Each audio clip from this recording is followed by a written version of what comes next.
Hi everyone. Good to see you on my channel today.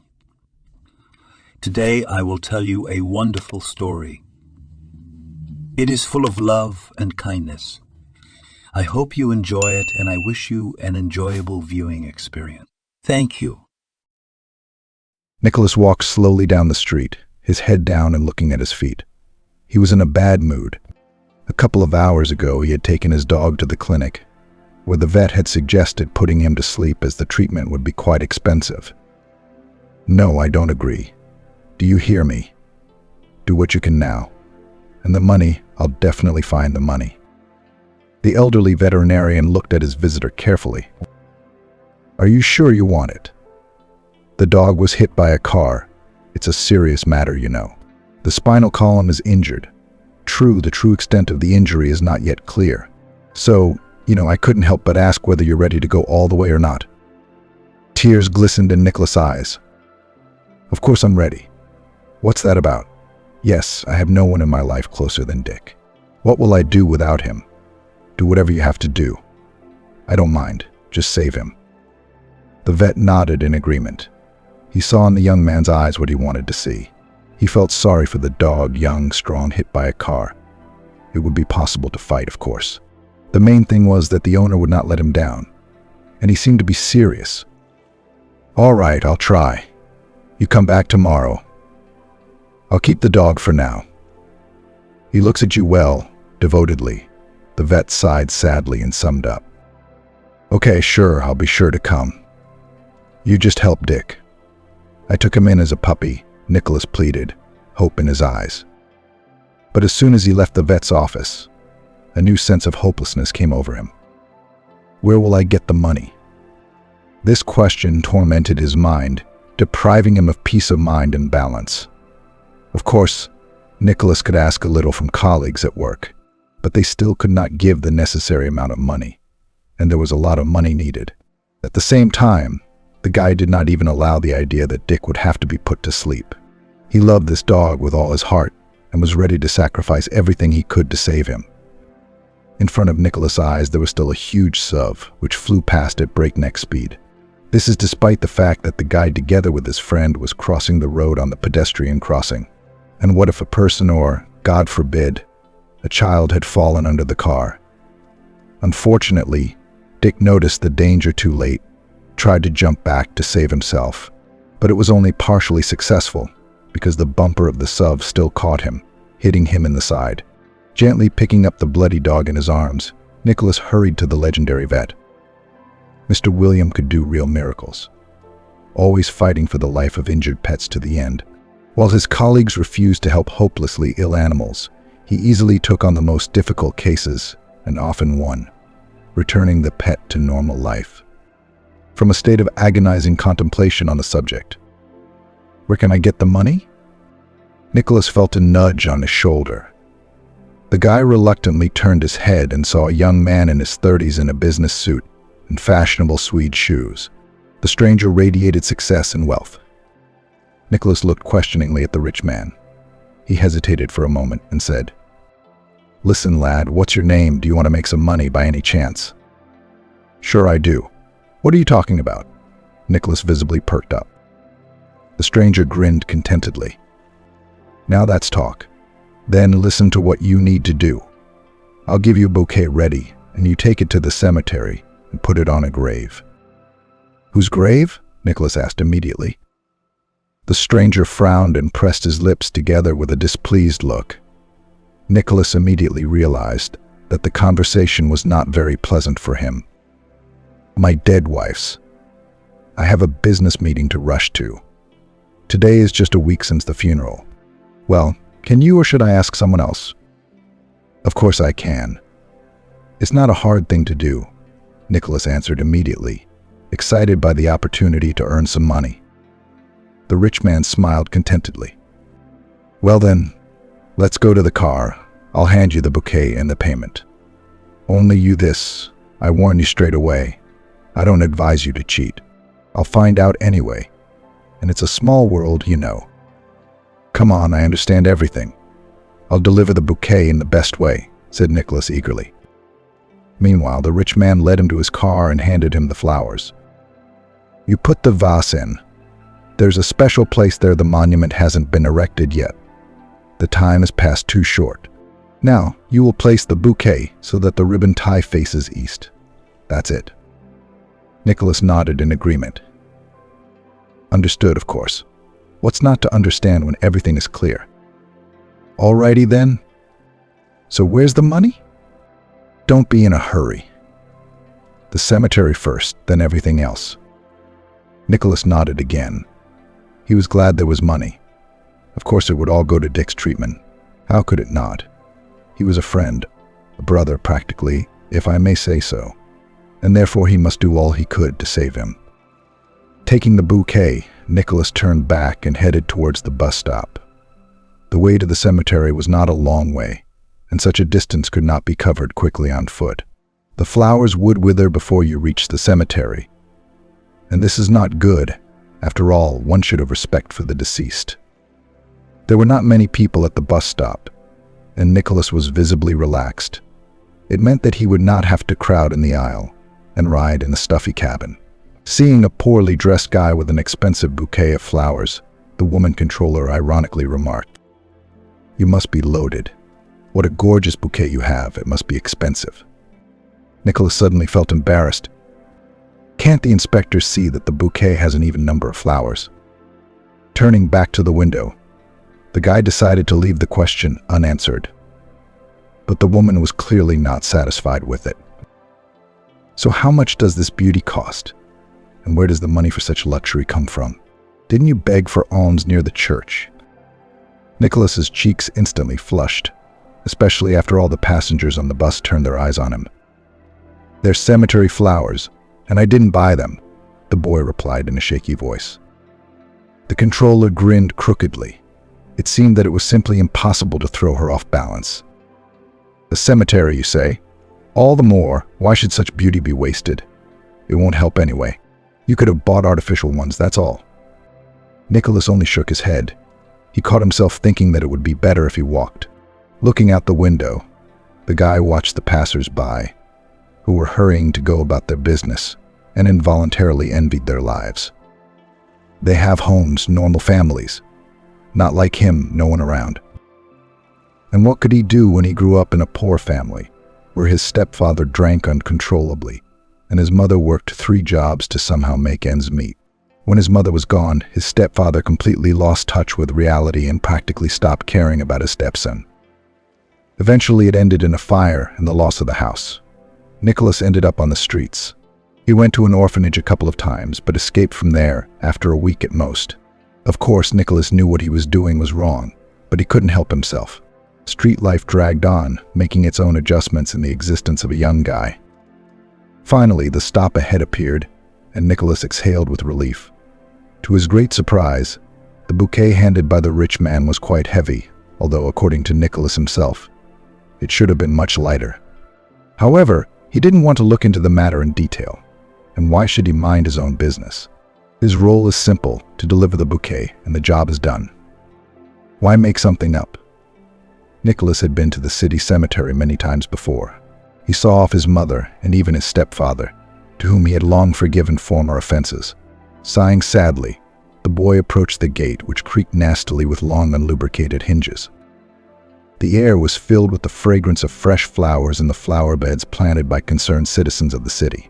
Turning to the alley he needed, Nicholas saw endless rows of graves strewn with flowers and wreaths laid by relatives of the deceased.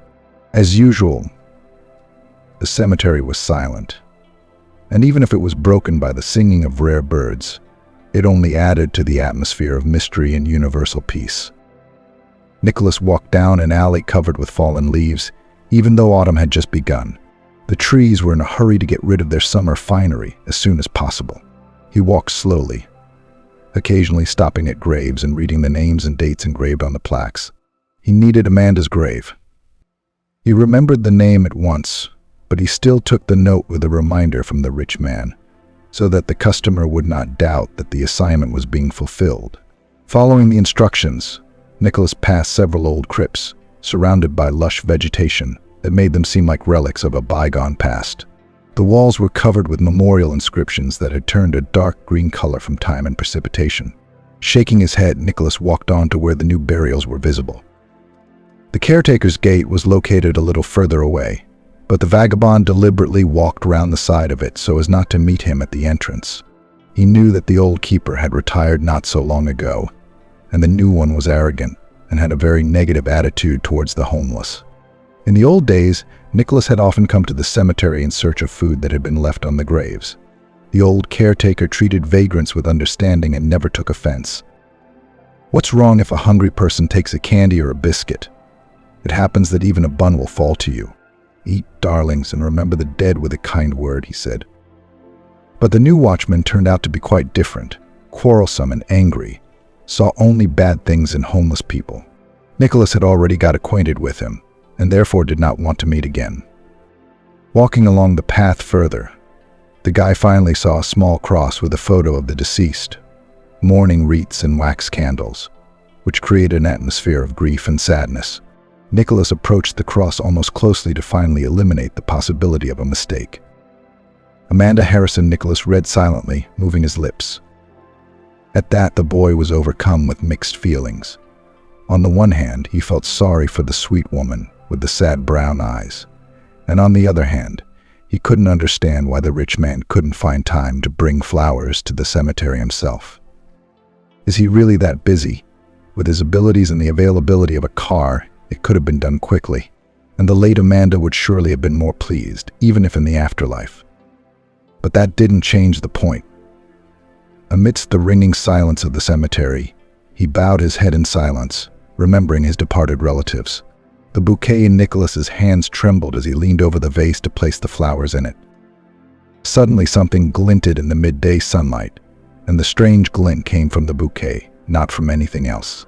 He flinched and blinked involuntarily. Jesus, is that a piece of jewelry or glass? Still not knowing the answer to his question, Nicholas gingerly ran his fingers deep into the bouquet and froze in amazement. The thing was that lurking between the flower stems and leaves was a miniature hidden camera with a small lens like a door peephole. Wow. So much for going to the cemetery. I thought I was just taking flowers to the cemetery. But here's a whole spy story, Nicholas whispered in amazement as he looked at the thing. At that moment, he suddenly felt uncomfortable. Not only had this rich man made him take flowers to his wife's grave, but he had secretly equipped the bouquet with a hidden camera. In Nicholas's opinion, this was too much. And why? I only agreed to this adventure. Although why ask? Obviously for the money, Nicholas said to himself. He was suddenly dizzy at the thought of who was behind this insidious development. He quickly looked round the rest of the flowers for possible findings, but found nothing. The camera was a one-of-a-kind and was clearly intended for covert surveillance of his late wife's grave. At that moment, Nicholas suddenly felt a distinct sense of uneasiness, which was mixed with the scent of flowers, fresh earth, and the grave mound. Of course, the guy was well aware that by accidentally finding the camera, he put at risk the whole scheme of the businessman. No matter how it was, but he got the money for his work, and the work itself was valued quite highly, which in turn implied that Nicholas, in case of anything, would be silent. Suddenly there was a rustle behind him. The tramp turned round and saw a boy of about 7 or 8 years old behind him. The boy's eyes were filled with tears, and his lips were trembling as if in a fever. The boy's mood was reflected in his blue, slightly sad eyes, as if he had not experienced true childlike joy in his life for a long time. Dressed in old, worn-out clothes, he still created a special aura of warmth and kindness around him. It was like a flower emerging from a crack in the ground. "Oh, what are you doing sneaking up on me from behind like that? You're stuttering," Nicholas said, trying to lighten the mood. The boy visibly relaxed and, wiping away a tear, said, "I'm sorry, Uncle. I didn't know it would come out like that. I just didn't realize there was someone at the grave." "That's all right, mate. It's just a matter of course. What did you want?" The boy hesitated, as if considering whether or not to tell this strange man the truth. Finally, feeling a wave of kindness and warmth coming from Nicholas, he made up his mind. "My name is Kevin. I'm from the orphanage. And Aunt Amanda, well, she's been helping me and my grandfather, so I came to check on her." The tramp raised an eyebrow in surprise. And my name is Uncle Nicholas. Well, you can just call me Nicholas. That's interesting. Why are you being raised in an orphanage when you have a grandfather? Kevin sighed sadly. That's what the committee decided. You know, the one the Social Security aunts put together. My grandfather was really sick. There was no hope for him. They were afraid he might die. So they took me to an orphanage. Granddad wrote complaints, asking for help. And then I met Aunt Amanda. She was the only one who helped. I think she's a really nice woman, Nicholas remarked, though he'd never met her. The quiet boy had always loved children and tried to help them whenever he could, whether it was to make a toy out of wood or to build a slingshot. At that moment, Nicholas involuntarily remembered about the hidden camera and for whom it was intended. Did the rich man really want to videotape this little boy? But why? What would be the point? After thinking for a moment, Nicholas remarked, "Listen, mate, let's get out of here. It'll be evening soon, and it's pretty dangerous to stay in the cemetery at night. I'll take you to the orphanage. Don't tell them you know me, or they won't let you out for a long time." Kevin smiled and nodded in agreement. Then he took a candy bar out of his pocket and placed it on the grave mound next to the cross. Nicholas's heart snapped at the sight of it. How kind this little fellow is. A woman he doesn't know very well, and yet he still cares. Leaving the cemetery, Nicholas didn't go to the bus stop because it wasn't too far to walk home. On the way, Kevin told him about how kind Aunt Amanda had paid for his grandfather's medical treatment and also wanted to set up guardianship for him herself. And what became of Amanda? Nicholas inquired cautiously. Kevin sighed sadly. Granddad said she was killed in an accident. There was nothing left of the car at all. Grandpa cried he was worried sick. Nicholas bit his lip painfully. Only now he understood why such a young and blooming woman had left her life so early. It turned out that the car accident had been to blame. And why do only the best ones leave? Walking the boy back to the orphanage, Nicholas shook Kevin's hand and told him where he could be found in case of emergency. There were few things in life that knowledge could come in handy. At the same time, on the other side of the city, businessman Michael sat in his office and waited for the camera installed in the cemetery to start video surveillance. He had no idea that Nicholas had accidentally switched off the camera when he took it out of the bouquet, hence expecting a recording was pointless. Did that bum do something wrong? What if he found the camera? What a rascal, puzzled Michael, never finding an answer to his question. The businessman left the office and headed for the kitchen, where his new lover Betty was waiting for him. "You're taking a long time tonight, honey. Are you having dinner?"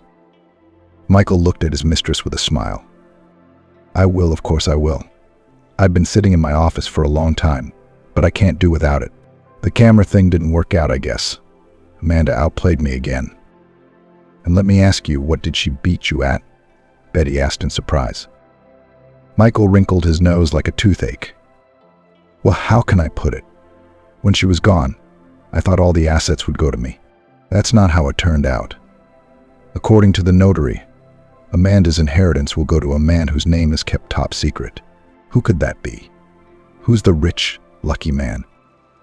Betty frowned. "Well, about the inheritance. Let's say I get it. What does it have to do with hidden cameras? Why did you install one on the grave?" "Well, you're like a little girl, Betty. It's a simple thing. You know about bait trapping, don't you?" "Well, the bait in my case would be Amanda's grave itself," Michael replied. Betty shook her head again incomprehensibly. To her mind, which was not very clever, such tasks seemed extremely difficult, and so her lover's scheme remained a mystery to her. "Well, it's simple. Imagine, for example, you received an inheritance. Wouldn't you come to the cemetery to thank the deceased?" "I would. I certainly would. So I'm waiting for the heir to show up at the cemetery. That's what I need the camera for, you know. To know who's been visiting Amanda's grave these days. I mean, she's an orphan. She's got no relatives. There were like 20 people at the funeral.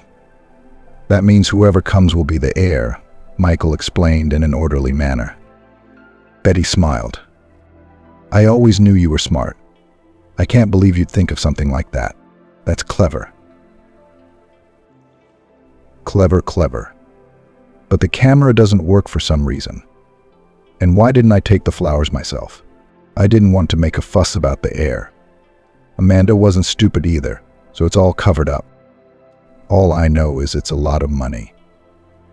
I wanted to withdraw the money, but the banker told me I couldn't, because according to the will, you can't. Who could she leave such money to? Michael said irritably. But we still have a company. Wouldn't that be enough? Betty objected. What's a company without a cash infusion? A firm is worth nothing. Shortly before she died, Amanda took all the funds out of circulation. In fact, the firm would be bankrupt not today or tomorrow. The businessman's arguments were more than valid, for he knew what he was talking about. Betty understood that as well as anyone. They had met about a year ago at a fashion show at the model house. The tall, sultry beauty had immediately caught Michael's eye, who had always had a thing for women. He never loved Amanda and connected his life with her only because of his thirst for profit. Amanda's business was built on a network of repair shops that employed people from the orphanage where she spent her childhood. Amanda always paid her wages on time, and its size could not but please yesterday's graduates. Michael, as long as he could remember, had never been distinguished for his success because he was lazy and spoilt by his rich parents, who later went bankrupt and had to send his son on his own on the waves of business. Having failed a couple of promising deals, the former major realized that he would not make a successful entrepreneur. So, it was necessary to urgently look for another way to get rich and return his family's former influence. That's when Michael met Amanda, who seemed to him the embodiment of success and femininity at the same time. But only sincere feelings for the chosen one yesterday's major has never been. Not only that, Michael's mother, Mrs. Vivian, considered Amanda an upstart who got into the hands of untold riches. She preferred to keep quiet about the fact that Amanda had achieved everything she had on her own. Mrs. Vivian set up her son so that he would one day become the heir to Amanda's business empire. The lessons of his mother were not in vain, and from the first day of their acquaintance, Michael only thought about money.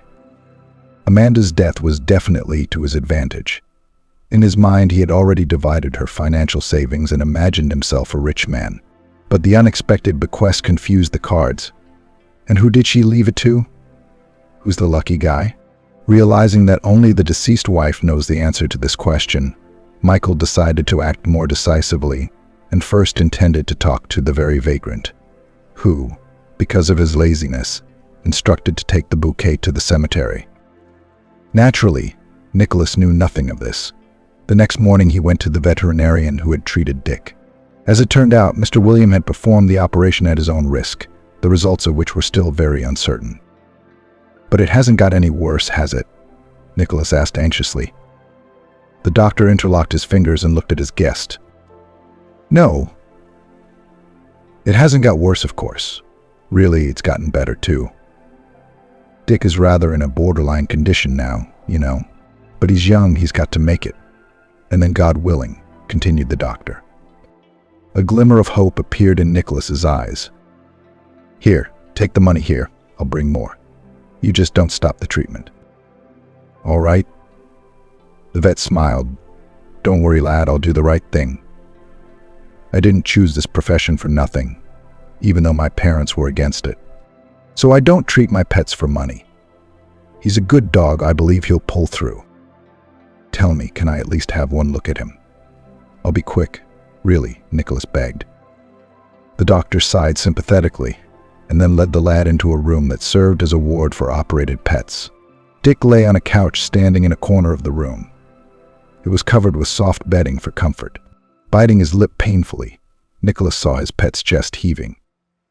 When he heard soft footsteps, Dick opened his eyes and almost immediately met his master's gaze. He seemed to want to say thank you. In the neighborhood of the dog's neck, he could see a bandage securely fastened, which once again reminded him of the pain he had endured. Nicholas took a few more steps, and Dick's tail moved slightly. Even now, on the brink of life and death, the faithful friend was expressing his devotion and love to his master. Nicholas turned round and looked pleadingly at the vet. He nodded, giving permission to stroke the dog's head. Tears glistened in Nicholas's eyes. Carefully touching the dog's head, he gently stroked it and said, "Be patient, my friend. You'll get through this. I know you will." The dog listened attentively, as if he understood every word. Dick blinked twice and then closed his eyes tiredly. To Nicholas, this was the signal that the visit was over. Leaving the room, the lad thanked the doctor warmly for his help and promised to come back tomorrow. The sight of his helpless comrade stirred up the most contradictory feelings in his soul. He walked along the street, not noticing the passers-by who were avoiding him. No, it was not Nicholas's clothes. It didn't seem to stand out too much against the background of ordinary people. Most likely, people subconsciously felt the aura of heartache and despair that surrounded the young tramp.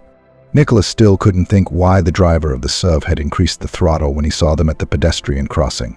Did the rascal deliberately want to run Dick down? But why? It's out of the realm of possibility. Immersed in sad thoughts, Nicholas walked down the street, wondering where to get money. Lately, when the part-time work became less and less, it was extremely difficult to find something good. Suddenly, someone called his name softly. The boy turned around and saw a confused Kevin, who, as was his custom, had already climbed out of the orphanage through the window. "Oh, there you are. And I've been looking for you. I need your help. Grandpa's sick and the roof is leaking. I can't live with him. He's always putting basins in front of leaks. Today it's so thick. It's going to rain. It's not much work. I just don't have the strength. The slate is torn off in one place, so the water is running down. Can you help?" the boy asked maturely. Nicholas looked round, then said, "Kevin, what are you talking about? Come on, of course. Why not help a good man?" "Thank you. You're a true friend." Taking the boy by the hand, Nicholas walked in the direction indicated. The young tramp was unaware that at this very moment he was being watched very closely. After the incident with the bouquet in the cemetery, Michael Harrison decided to take a closer look at the identity of this homeless man. What if he knows a lot more than he's saying? Michael's hunch did not fail him, and this time the vagrant was indeed not as simple as he seemed. And who's that little boy tailing him? After following the couple almost all the way home, Michael made a note of the address so that he could make inquiries about it in the future. Kevin's grandfather, Mr. Oliver, lived in the suburbs on an inconspicuous street where fruit trees grew in large numbers. And so my grandfather used to plant. He loves his garden. Sometimes he'll set up a chair, sit down and listen to the trees talking. "You know, when the wind sways the branches," Kevin said proudly. Nicholas smiled and gave a respectful thumbs up. He noticed Mr. Oliver's house immediately, even though he had never been to the area. It was a small structure that had once seemed cozy and welcoming, but was now in need of a quick renovation. The front of the house was covered in ivy and in some places had deep cracks. The wooden windows, painted in light colors, had long ago burned out in the sun. The shutters, leaning to one side, were literally hanging on by a thread. They could have been torn off in a strong gust of wind. The roof, green in places from the moss growing on it, did not inspire confidence and looked more like a giant mushroom than a roof. But it was the garden that Nicholas found most pleasing to the eye. Apple, pear, and plum trees, surrounded by a wooden fence, stretched their branches toward the sun, pleasing the inhabitants of the neighboring houses with their bounty. Nicholas picked an apple from the branch, rubbed it on his t-shirt, and immediately tasted it. It was juicy and sweet, which caused a happy smile on his face. Kevin opened the gate, which creaked softly, and entered the yard. Nicholas immediately followed suit, but no sooner had he taken a couple of steps than the door of the house opened, and a thin, elderly man appeared on the doorstep. "Wow, Kevin's here, my grandson," exclaimed the old man, and the little boy rushed to hug him. Nicholas tactfully stepped aside so as not to embarrass the relatives. It didn't take long, though, because after a couple of minutes, Kevin introduced the guest to his grandfather. Mr. Oliver was an old-school man and had spent about 40 years of his life working at the ambulance station. Setting the table, the elderly man poured tea from an old samovar into cups before adding a tray of sweet pastries. A neighbor brought some. "Annie never forgets me," Grandpa explained, intercepting his guest's surprised look. Nicholas nodded and took a bite of the sweet bun. A blissful smile immediately appeared on the tramp's face.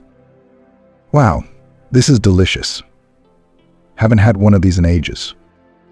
What, Nicholas, are you tired? You're young, you need your strength. I'm the one who's already written off, but I'm still hanging in there. How else can you do it? With a little man in your arms. I'll play Kevin's wedding, and then I can retire. But until then I can't, said the grandfather. Well, what kind of wedding can there be if I haven't got a bride yet? As soon as I find one, we'll get married, Kevin said seriously, which made his grandfather and Nicholas laugh. At the table, Mr. Oliver became emotional, and he was drawn to revelations. I started out as an orderly. When the superintendent recognized my aptitude, he sent me to study. I initially resisted, even ran away from lectures. The teachers almost expelled me. But then I developed a respect for medical science. Nicholas listened silently, not interrupting and paying attention to every word. But Kevin could not boast of such diligence, which made him ask his grandfather various tricky questions. Granddad, what's the most memorable incident you remember from your time in the ambulance? Mr. Oliver thought for a moment. His gray eyebrows drew together in a single line. A thick network of wrinkles lay across his forehead, and his gaze became detached, as if he were now in another reality. A case, you say? There is a case, and a big one at that. It was a long time ago, about 20 years ago, probably. It was a snowy winter. My little house was covered with snow. What? Right up to the roof? How did you get out of the house? Through the chimney? Kevin questioned. But the man just waved it off. Well, that's just for the beauty of the word. Maybe not up to the roof. It doesn't matter. That's not the point. In the middle of a snowstorm, we received a call at the ambulance station. There's a woman in labor in the village. She was in labor, but they called a midwife as usual. The labor was complicated. What a joke, twins. It was a high-profile case. It went viral in the whole region. There was even an article in the newspaper. I first kept it, and then I burnt it. Why not, Grandpa? It's a memory after all. I could have shown the clipping to the boys in the orphanage. I'd be respected, you know. Kevin couldn't help himself. Tears glistened in Mr. Oliver's eyes. His face suddenly wrinkled and looked like a baked apple. His lips trembled treacherously, but the former paramedic still did not cry, and, pulling himself together, suppressed the tearful attack.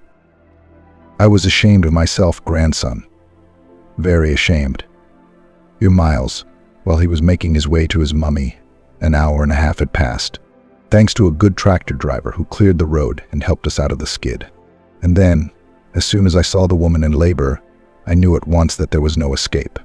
But the snow was blowing, the tractor broke down, and we had to get to the right house on foot. You know, the machinery in the village is old. It barely works. Wow, what an adventure.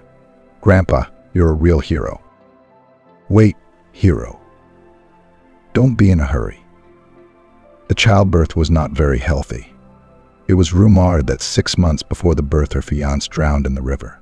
He wanted to take a shortcut, but he drove his lorry across the old bridge, and it was closed.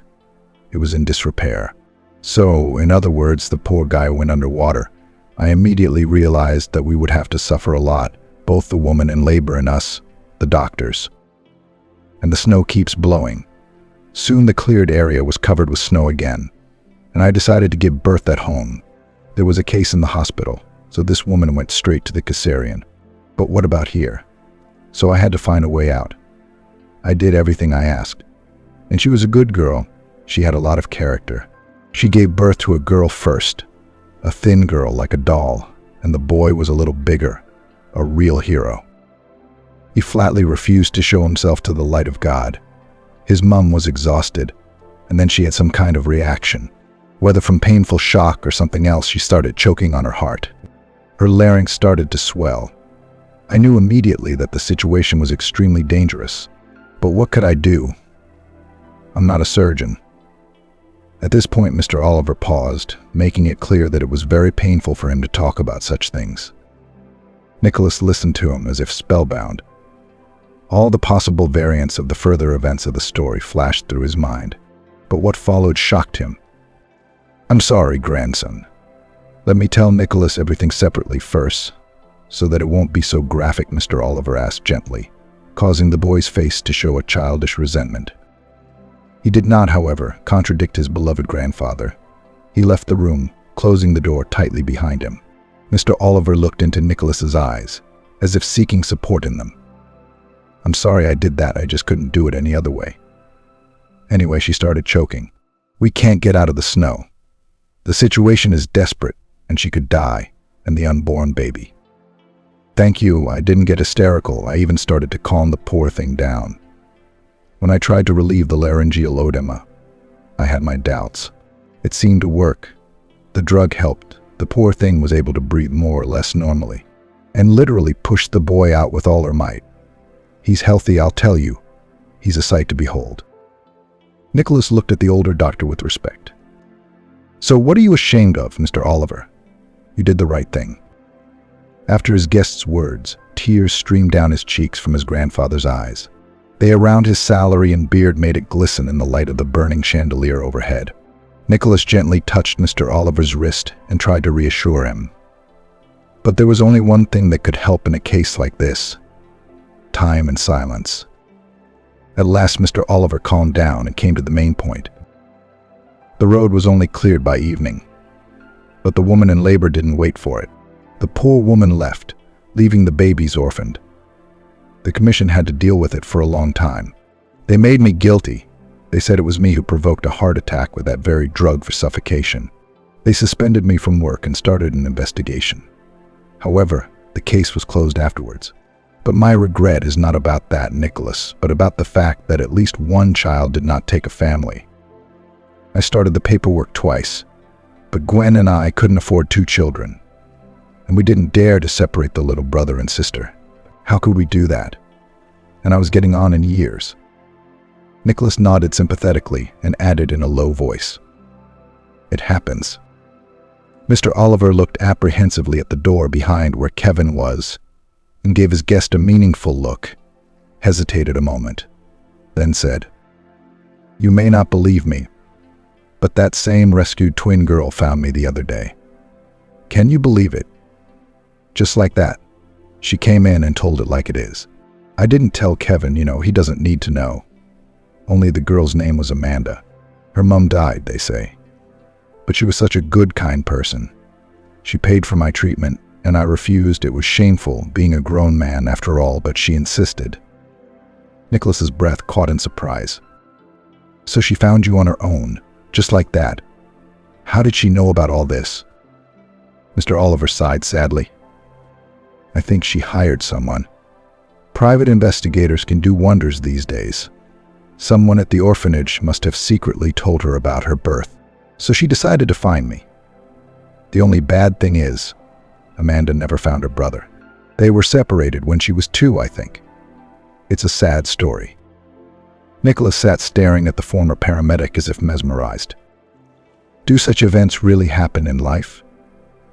It's just unthinkable. It's hard. And how did he end up in the center of it?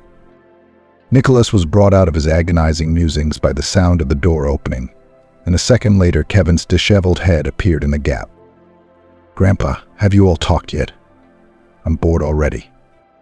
Mr. Oliver winked at Nicholas and said peacefully, come in, grandson. It's all right, we had a chat." Kevin squinted at his grandfather.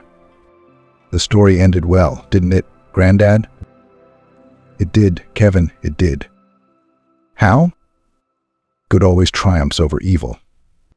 After sitting at the table for a while, Nicholas thanked his grandfather for his hospitality and went to fix the roof. Of course, he didn't have much experience in such matters. And how could he have any when he had never lived in his own house? More and more on the streets, in cellars and abandoned buildings. Despite his lack of skills, Nicholas fixed the roof. Not as well as a specialist would have done it, but it was pretty good. The main thing is that there will be no more leaks. And outward beauty didn't matter to Oliver's grandfather. Sitting upstairs and tapping the hammer, Nicholas had no idea that at that very moment Michael was watching him closely. The businessman had already guessed that the boy and the vagrant clearly had something to do with each other.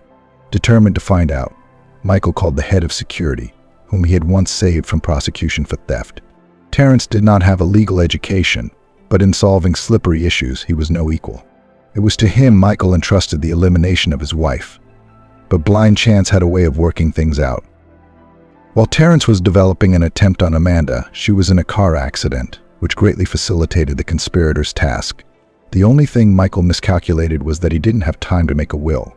The deceased businesswoman had left everyone a fool. But that's who she left everything to. Who comes to visit her grave? Michael tried to involve the cemetery caretaker, but he turned out to be a man of non-committal and unreliable. The bouquet and the hidden camera had not yielded much result either. The mysterious heir still remained in the shadows. In desperation, Michael promised huge sums of money to Amanda's personal notary, but all was in vain. The old man could keep secrets like no one else, and no bribes or intimidation could change his mind.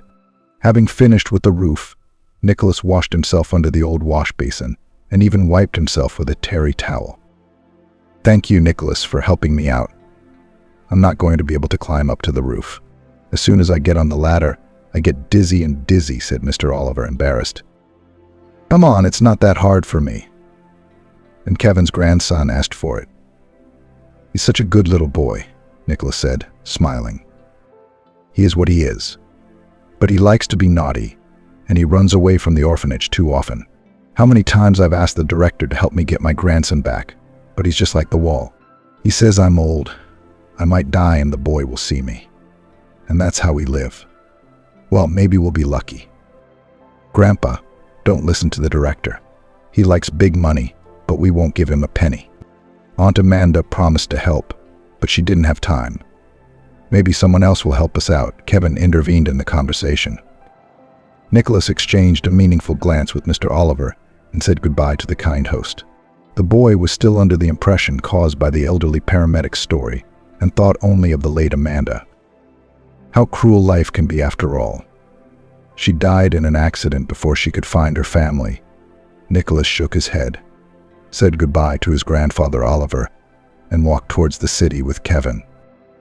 The boy had to be returned to the orphanage. Frankly speaking, Kevin had been lucky lately, and the carers had accepted the fact that he was visiting his grandfather. Of course, at any moment they could get a reprimand for negligence, but they preferred not to notice the boy's absences, especially as many of them knew Mr. Oliver by sight and respected him for his past services. All the way back, Nicholas felt uncomfortable.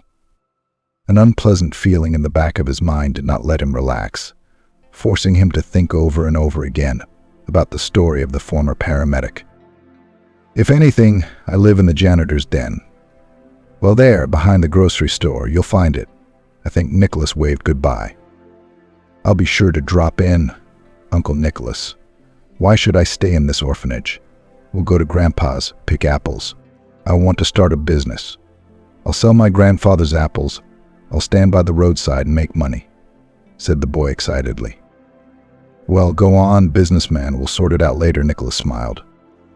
The boy saw the boy off with a look, making sure that he went into the courtyard of the orphanage, then went on. At the same time, in Michael's office, there was a very detailed conversation between him and the head of security, Terrence. "What are we going to do? Who's the heir? Who did my mad wife specify in her will?" The businessman was angry. Terrence frowned, his massive eyebrows hanging over his face like a visor. "I don't know, Michael. It's a vicious circle." "A vicious circle, you say? Total hopelessness? It's all about using your head, Terrence. I didn't sit around this afternoon. I found out who that kid and his granddad were, and the tramp who met him. And you know what I found out. My late wife Amanda paid for his treatment shortly before she died. Why would she do that? You don't know. Well, I'll tell you, there's definitely a connection. A bond," Michael shouted. Terrence looked guiltily at his boss. "But that doesn't mean anything, Michael. Your wife has helped a lot of people. Here is my son from my first marriage gave money for the operation." Charity actively engaged. The businessman in fury slammed his palm on the table. "But how many times do I have to tell you, Terrence? Your son's operation was paid for by the company. And Amanda was just stupid and died a ridiculous death. What was she doing in such a hurry to hit a tree? and the car burned to the ground. Terrence nodded in agreement, deciding not to test his boss's patience, and then cautiously remarked, "Michael, maybe we should resort to unconventional methods." The young widower looked at his subordinate with irony. "How is that, I wonder? Can you be more specific?" Terrence gathered courage and voiced his proposal. "What if we go to a fortune teller? You know, someone who can tell us the truth. She can tell us the heir to the throne. There's someone here, Melanie. She's tried and tested. She's very accurate, but she's expensive." Michael's first reaction was laughter, turning to laughter, to use a fortune teller in such a delicate matter. But then, when the businessman got into the essence of the proposal of the head of security, he realized that there was something interesting in it. "Well, we can try it. We'll take our chances afterwards. They can tell fortunes there, can't they? A house, a long journey, the King of Hearts." Michael was skeptical.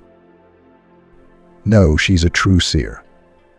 Rumor has it that she came from the capital. She's organized a tour, rented a room in a hotel, and receives clients. They say it's a busy time," Terrence said eagerly. Michael waved his hand. "All right, organize a meeting tomorrow with this. What's her name? Melanie? I'll see what she has in store for me. And keep an eye on that tramp. If the fortune teller doesn't work out, we'll take him on. Let him tell us if he had nothing to do with the camera malfunction." Terrence exhaled a sigh of relief and left the boss's office. Michael sat for a while longer, then switched off the light and went home, where Betty was waiting for him. However, she would soon become not his mistress, but his wife. And who thought up this morning? He'd never loved Amanda, so why all the sentimentality?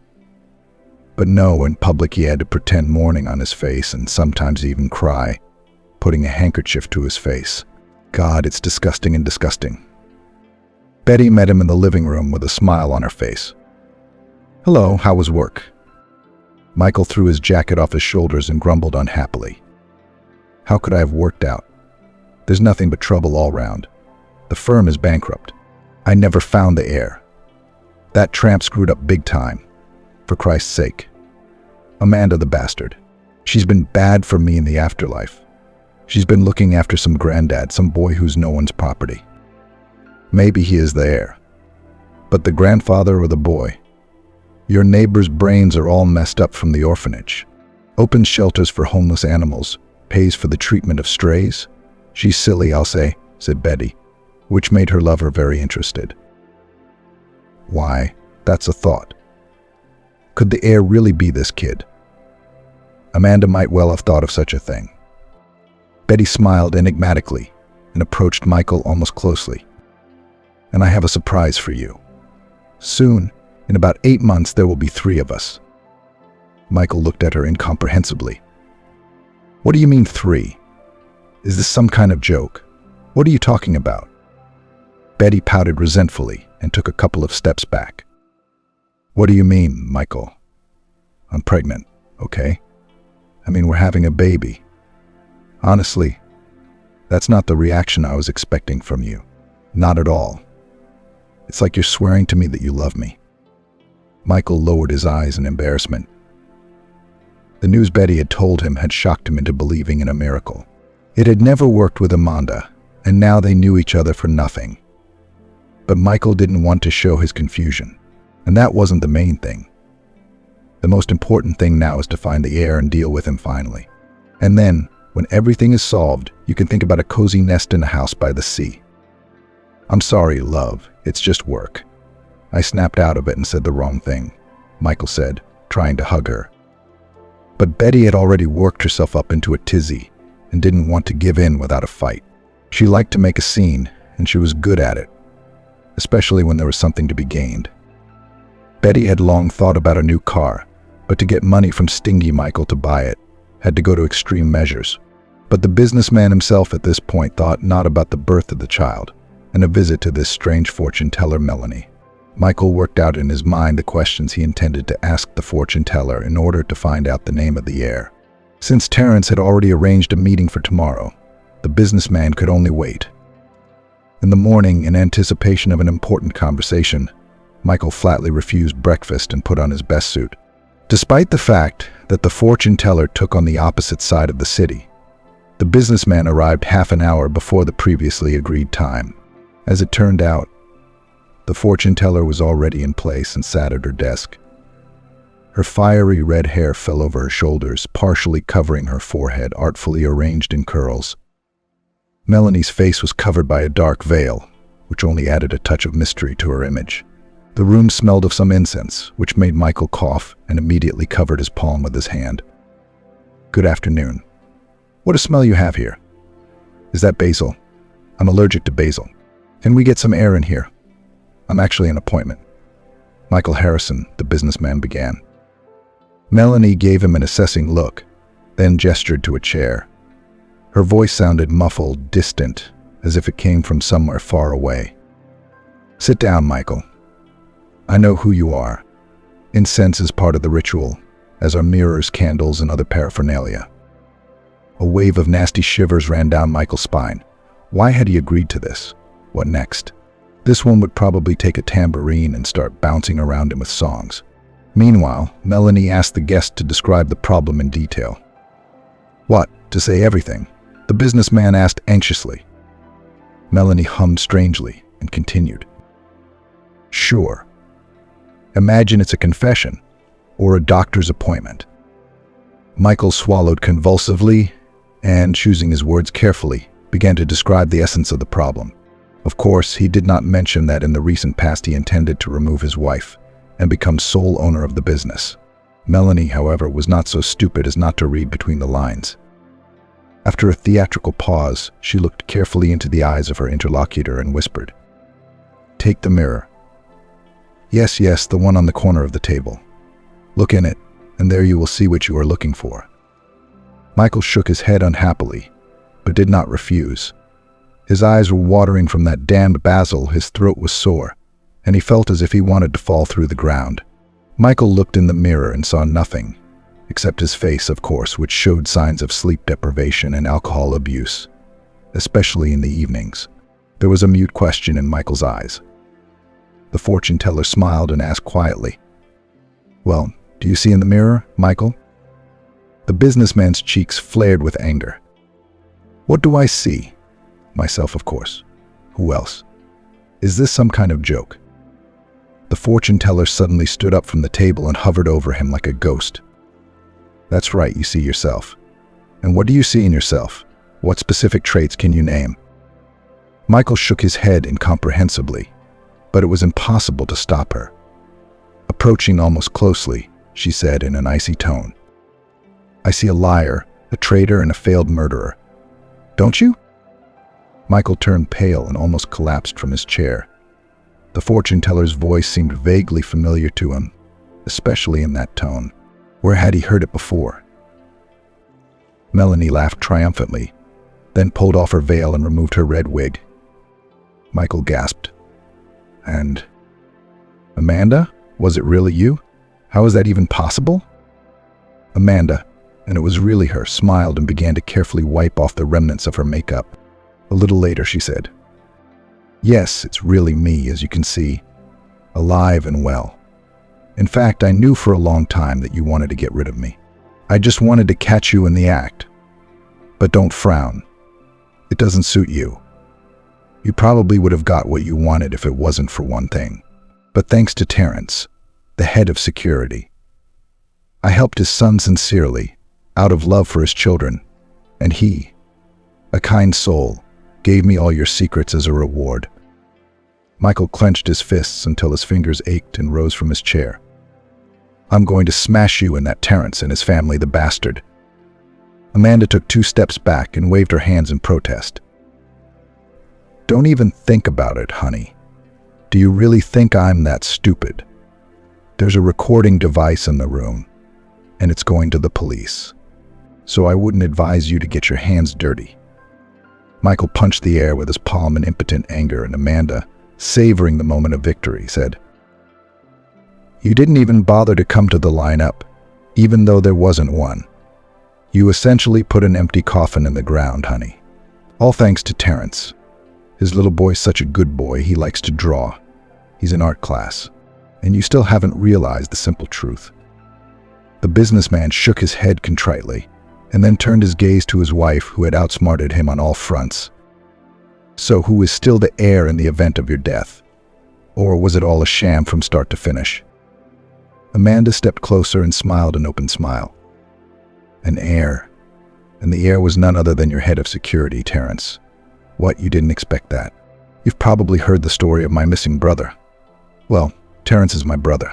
Surprising, isn't it? After my son got sick, I asked Terrence to find my brother. We were separated when we were 2 years old. You know, the orphanage director kept it quiet. But Terrence got on the trail, got on himself. I mean, he was always a big boy. So he grew up to be a big boy.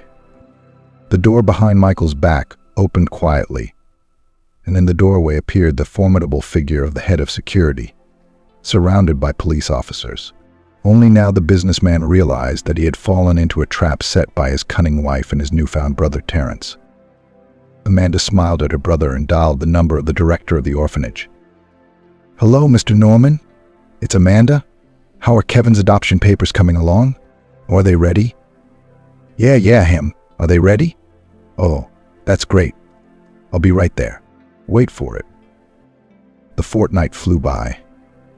The case with Michael's detention had traveled all the news sites of the region and had already become tiresome when Nicholas came to the clinic to pick up his dog. Dick's recovery was ahead of him. There was no one to help him. Immediately after the detention of her lover, Betty packed her bags and returned to her hometown in the east of the country. In fact, she was not pregnant at all. However, this news could not help Michael anyway. Nicholas, on the day of Dick's discharge from the clinic, was an unexpected surprise. When the boy, hardly containing his excitement, stepped over the threshold, the elderly vet only smiled and shrugged his shoulders in embarrassment. "You'll forgive me, please, but the dog has already been taken away." Nicholas flinched. "What do you mean, taken away? That's just impossible. It's my dog. Do you hear me? Don't pause. Tell me, please, where is he?" The man suddenly smiled and, unable to hide the truth, nodded towards the street. Nicholas turned round and saw 3 people standing in front of the clinic, or rather 4 if you counted his pet. Amanda, Kevin, and Mr. Oliver were holding hands and beckoning him to join their company. Standing a little further away was Terrence, who was looking lovingly at his baby sister. It was good that they had found each other after all. Nicholas smiled and jumped out and began hugging everyone in turn. When he met Amanda's gaze, he lowered his eyes, but the businesswoman understood everything and did not hurry things up. In fact, she knew almost everything about Nicholas, and first of all from Kevin and his grandfather. There was a reason they say that the truth is spoken by the mouth of a child, and that meant that she and Nicholas would be fine. But now the young people were just enjoying life in each other's company, knowing perfectly well that a very happy life with their son Kevin, grandfather Mr. Oliver, and of course, Dick was ahead of them.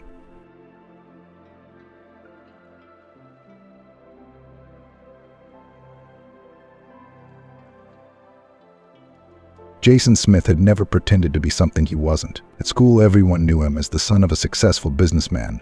At university, he was considered a major who could not afford anything: money, cars, pretty girls, and revealing dresses. And even as the owner of the company, he managed to maintain the image of a wealthy bachelor and pro-lifer. Now Jason was about to become a hobo. That's what they wear on the street. He won't recognize me. He won't recognize me unless I take the janitor's stuff. You know, the one who quit a long time ago. I was going to throw it away. And now I have the chance, the boy puzzled. Of course, the idea of learning from vagrants belonged only to him and no one else. In fact, plainer clothes would have sufficed. But Jason wanted to transform himself so that in case of an unexpected meeting, he wouldn't be recognized even by his own mother. He'd bought makeup and a wig, and he'd dusted off the clothes he was supposed to wear, stomped sneakers he had never had, and therefore had to build them artificially. Jason smiled at his reflection in the mirror. He was looking at a grimy guy, old, fat, wearing tattered jeans and a baseball cap with the visor missing in several places. "There, that's better," he whispered with a smile and headed off to meet the woman he was supposed to see for the first time. Jason knew he was being reckless, of course, but he had no other choice. He'd given his word 2 days ago, and he was sure he'd keep it no matter what. When Jason had left the house, his gait and demeanor had changed. Now he was a vagabond with a running gaze and a cautious, almost cat-like step. As he approached the cafe building, he looked around and pulled the doorknob with a determined look. At that moment, the thoughts in the businessman's head ran backwards, involuntarily bringing him back to the time when everything had just begun, and it had begun with an event that at first glance had nothing to do with the subsequent scheme. Paul Smith glanced at the face of his wristwatch and grumbled unhappily. Well, where's he been hanging around? Is it really possible to be late for a meeting like this? Then the businessman shifted his gaze to the small briefcase that lay on the table at his right hand. A satisfied smile immediately appeared on Paul's face. The briefcase contained money, not so much to marvel at the amount, but not so little as to underestimate its power. In Paul Smith's hands, money was the means by which he intended to acquire a firm whose owner had recently declared bankruptcy. The businessman glanced again at his watch. Has he changed his mind? What if he doesn't come, or finds the proposed deal unimportant? The firm is not bad on the whole. Only time and effort will be required. Finally, the door of the restaurant opened and Brian appeared in the lobby. A confident gait, a haughty look, and a hypertrophied sense of self-importance that was felt by everyone who met his gaze. Paul Smith felt it too. When the long-awaited owner of the company unceremoniously plumped into a chair in front of the astonished businessman, he asked, "Well, are you ripe? Are you buying, or have you changed your mind while you were collecting money? Because I might find another buyer." Paul paused for a moment to prevent the insolent man from seizing the initiative, then replied, "No, I haven't changed my mind. It's all on the table. You have the money with you, I hope?" Paul grinned. "With me, of course. What are we talking about?" Brian pulled some papers out of a folder and held them out. Of course, the long notarization of the deal was ahead of them, but the first and major step had been taken right here in the restaurant. "Why don't you want to get the firm off the ground yourself? How many years has it been idle? Why are you selling it so cheaply? It's much more profitable to grow your own business than to get money from selling it, losing all the profits," Paul asked. Brian wrinkled his nose.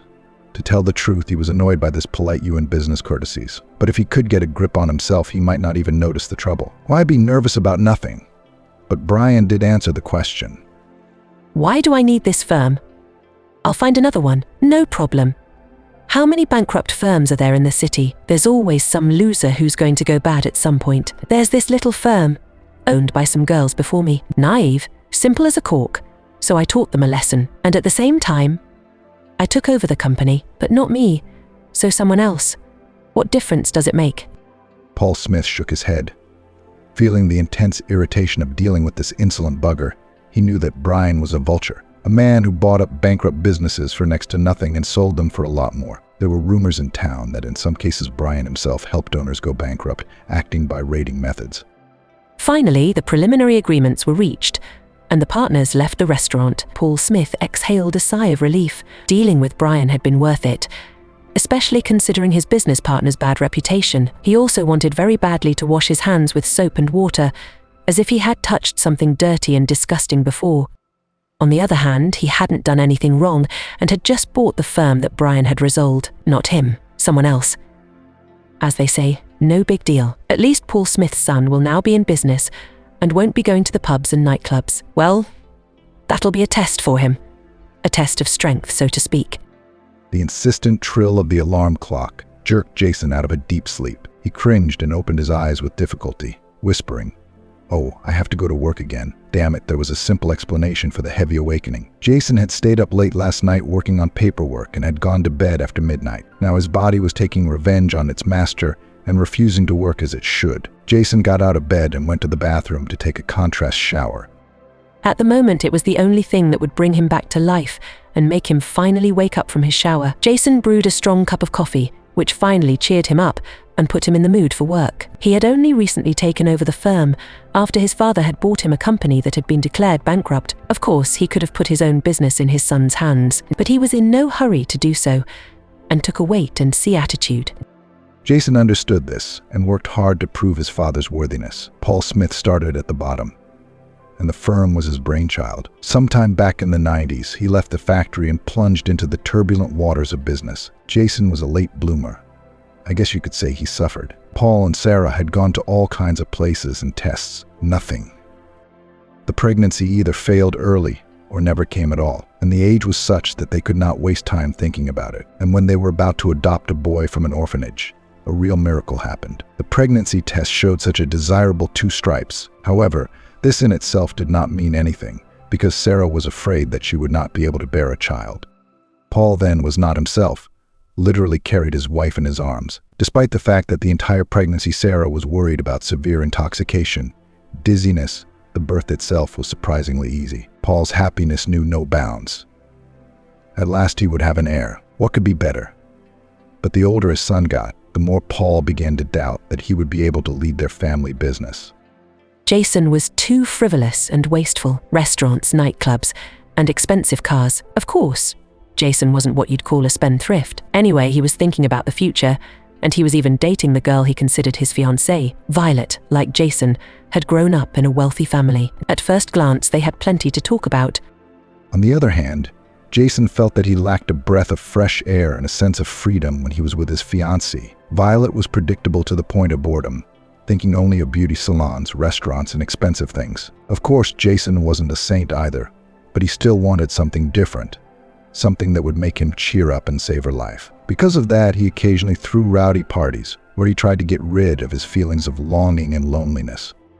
But on the other hand, such qualities could lead to the decline of the family business, which had always been the #1 goal in his father Paul Smith's life. No, this can't go on indefinitely. Something has to change, or his pubbing and partying will drive him into bankruptcy, Paul had said at dinner one night. Sarah looked at her husband anxiously, as any mother would. She was devoted to her son, and was willing to forgive him for his misdeeds.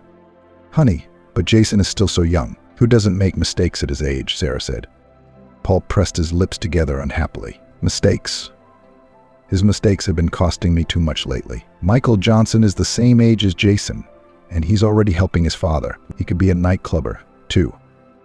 Sarah wanted to say something in defense of her son, but stopped halfway through. It was a waste of time to argue with Paul when he was in this state. Then again, Jason could get hurt. It was better to wait out the storm and choose a more convenient moment to talk. But Paul wasn't going to stay silent that night, and he wasn't going to avoid the hot topics of conversation. "Here's what I'm thinking. Sarah, I'm going to buy him a company. I've been looking at one recently. They're selling it for pennies. The former owner went bankrupt. They found the debt. And this direction is the most promising. If you're smart about it and set up a workflow, you won't have any problems for a long time." "What if Jason doesn't succeed?" "It's not an easy job, and he has no experience at all," his mother asked anxiously. "It's okay. It's something you can learn. He'll figure it out. I think it's not for nothing that he studied at university for so many years. Now let him prove himself." Sarah bit her lip painfully, imagining how hard it would be for her son. Of course, Jason didn't know any of this and continued to enjoy his life. The epiphany came when his father handed him the controlling interest in the company and the keys to the office. "Here, son, take it. This firm belongs to you now. Your future depends on how you run it," Paul said. Jason looked at his father in surprise, but accepted the offer. Where could he go? His carefree life was over. He shrugged his shoulders and took the job. True. Then the guy did not know what awaited him in the near future. Managing the firm for only a month, Jason faced a severe shortage of staff, especially cleaners and security guards. The problem was that most of the staff had quit. Those that remained had long since given up any hope. To say that Jason was having a hard time was an understatement. Every day he faced a lot of problems, and he had forgotten his old life. No more partying until the wee hours of the morning, no more eating at expensive restaurants. Now, when he came home, he cooked himself a quick dinner and then sat down to study documents and reports for the last quarter. Only now he realized how deluded he had been, that he was familiar with every term in business. The reality was much sadder. At one point, Jason had given up and decided to give up, but then he immediately remembered the stern face of his father, who would once again prove him right. "No, I'll take it all for sure. There's no way out," Jason said to himself like an incantation. And today, going to work, he thought only of how to increase the firm's income and achieve financial independence. Even if it was small, it was still financial independence. The thing was that Paul Smith had told his son at once that the money injected into his company would be minimal, and therefore he should not count outside help. Jason got behind the wheel of his foreign car, drove onto the highway and headed toward the center. Fortunately, there was no traffic, and he got there on time, leaving the car in the parking lot. Jason picked up his briefcase and walked briskly towards the firm's building. At that moment, the young businessman's attention was attracted by a girl of about 6 or 7 years old, who was laughing and jumping happily next to a huge flower bed. Seeing the little girl, Jason was about to pass by when the girl asked him, "Uncle, I bet I can jump for 10 minutes and not get tired." Jason stopped and looked at the girl in disbelief. Not likely. By the way, I don't have time to time it either. I have to go to work. But the fact that you can't is a fact. The little girl smiled. You can't. I will definitely be able to. Want to bet on a wish or a weakness? Jason smiled. Without wanting to, he had already taken the bait the little girl had prepared for him. He hadn't noticed that he'd gotten caught up in the argument, which had come out of nowhere. He glanced at his watch and said, "All right, let's check it out. Just be warned, the calculation will be real. If you lose, and you're bound to lose, I'll ask you to learn the biggest poem in the school curriculum. What's your name, anyway?" "My name is Emily, Uncle." "Jason." "Okay, let's get started before we change our minds," Emily said. Jason nodded, and the girl started. Frankly, watching this picture, he felt an unparalleled sense of mental comfort. Jason had gotten so sick of the whole business over the past month that he was glad for any opportunity to take a break from it, even through a simple argument with the little girl. Jason was also a gambler, and when Emily had approached him with a suggestion of an argument, she had hit the bull's eye. As is the norm in a real contest, the stopwatch on her smartphone was turned on, and Emily started jumping. As the allotted time expired, Jason became more and more convinced that he had lost the bet. It seemed that the little girl could have bounced for more than 10 minutes, but could have broken the record for this type of athletic competition. "Yeah, good for you." There are simply no words. "I'll be honest, I didn't expect it," Jason said respectfully. "Thank you, Uncle. I've been practicing for a long time. Are you ready to pay your debt?" "I'll learn a poem for you anyway, so you won't be so offended," Emily said with a smile. "And what do you want?" "Money." "Sweets?" Jason asked with barely contained irony. Emily hesitated for a moment, then looked him carefully in the eye. "And my wish is this. Ask my mom out on a date, Uncle. Just this once." Jason shook his hands indignantly. "No way. Why just a date? Why don't you ask her to marry you, or propose to her?" "I actually have a fiancée." Emily shook her head disappointedly. "Come on.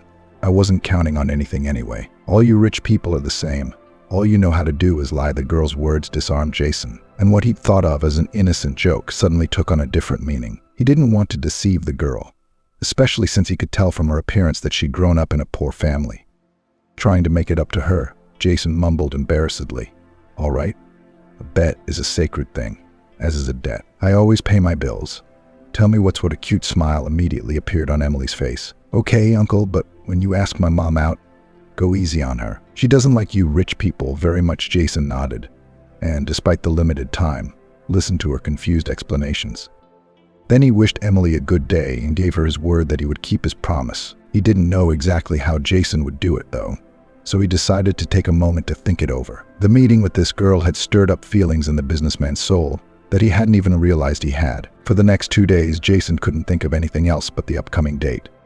He was aware that the whole thing was a hoax, a sham. "It's okay, I'll just go once, and then I can forget about this Emily thing," Jason told himself. On the morning of the appointed day, the little girl came up to him and said, "Uncle Jason, I've already arranged everything," and warned Mommy, of course. "I had to fantasize a little. But you'll forgive me, won't you?" The businessman smiled. "I forgive you, of course. You're doing your best for your mom. Do you want to make it better? Well, then come to the cafe at 6:00 p.m. The one around the corner. How will I recognize her? We haven't met, have we?" Jason wondered. Emily thought for a moment, then said, "Don't worry, you'll recognize her. She'll have a dress like this. It's all polka dots, and it's nice." "Yeah, you'll know right away." Jason smiled and pressed his hand to the left side of his chest in gratitude.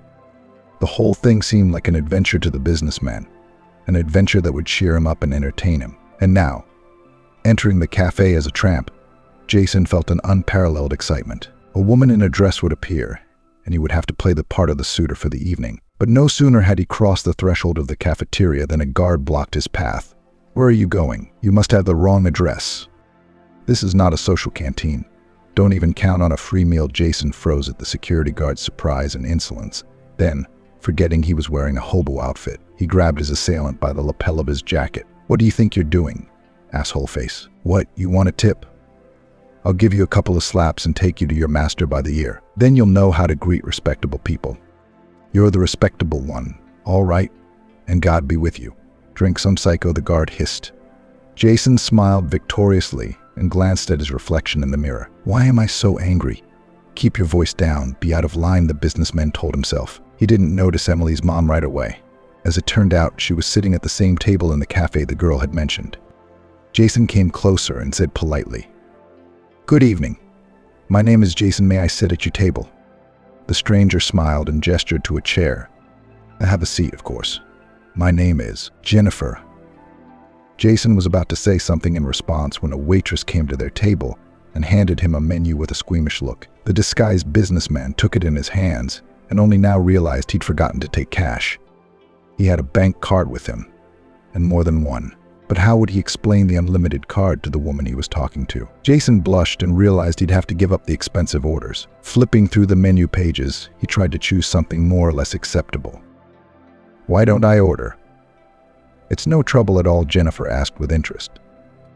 Jason was ready to fall to the ground in shame. He held out the menu with a trembling hand and lowered his eyes guiltily. "Don't be embarrassed. It's okay. I'm paying." "Other times you pay," and where even the woman added as gently as she could. Jason almost choked in amazement. "Other times? What's she talking about? Is there going to be that second time with the order placed?" Jennifer quickly turned the conversation to distract the tramp from the thought of payment. The speech was so proper and pleasant that Jason couldn't help but listen. Jennifer had told him everything about herself consistently and methodically, so Jason learned that she now worked in an office where she was constantly being abused. When the businessman heard this, he immediately became animated. Jason was about to make a job offer when he stopped short. "Where are you going in such a hurry? Have you forgotten? In real life, you're a wealthy businessman. Here, you're just a common vagrant, so act accordingly." The guy's mind raced. Luckily, Jennifer didn't notice anything and continued talking about herself. Jason was so engrossed in the conversation that he didn't notice the time passing. Despite her obvious desire to talk, Jennifer was reluctant to talk about the time period that had begun after graduation and had stretched to the present day. "What about Emily's father?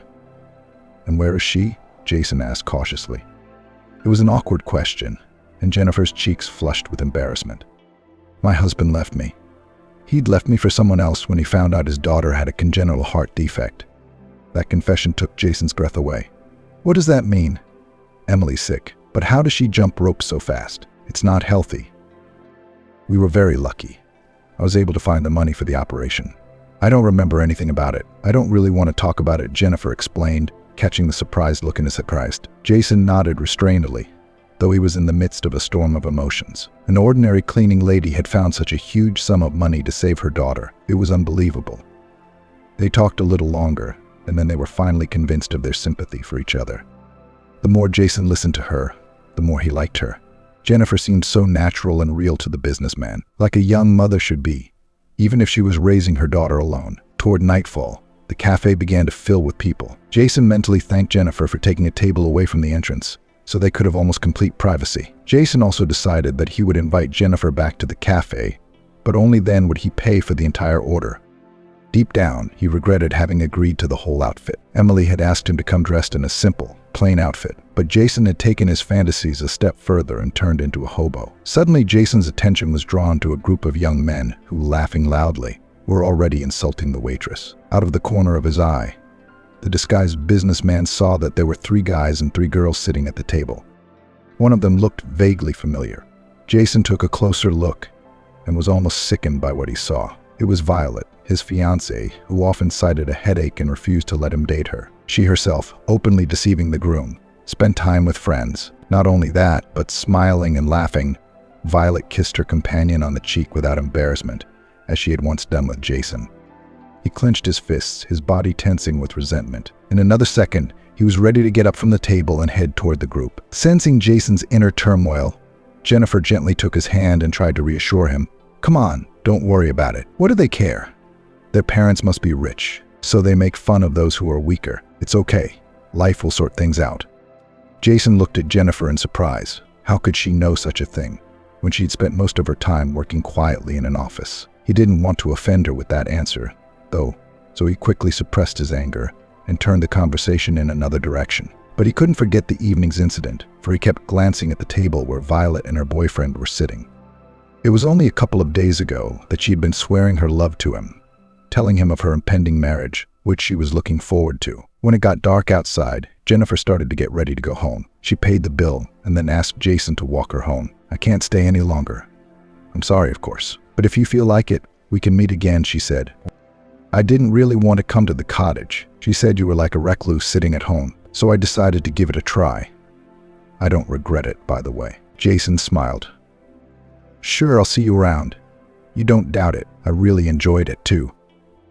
Taking Jennifer's hand, the disguised businessman carefully led her toward the exit, trying not to look at the table where Violet and her buddies were sitting.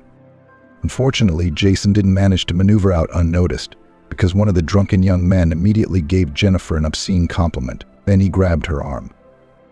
"Beautiful. Where are you going? Come join us, you won't regret it." "That's enough," Jason said through gritted teeth. "Let go if you don't want any trouble, and we'll just leave." The young man laughed cheekily. Then he got up from the table and shoved Jason roughly in the chest. He'd been standing half-turned the whole time, so that Violet wouldn't recognize him, but now he could stop pretending and respond to his assailant the way he deserved. Jason didn't wait for a second shove, and immediately slapped the rich man in the back of the head. The rich man staggered. Then his two buddies went into action. Violet recognized the tramp's features as those of her fiancé, Jason, who looked just like him.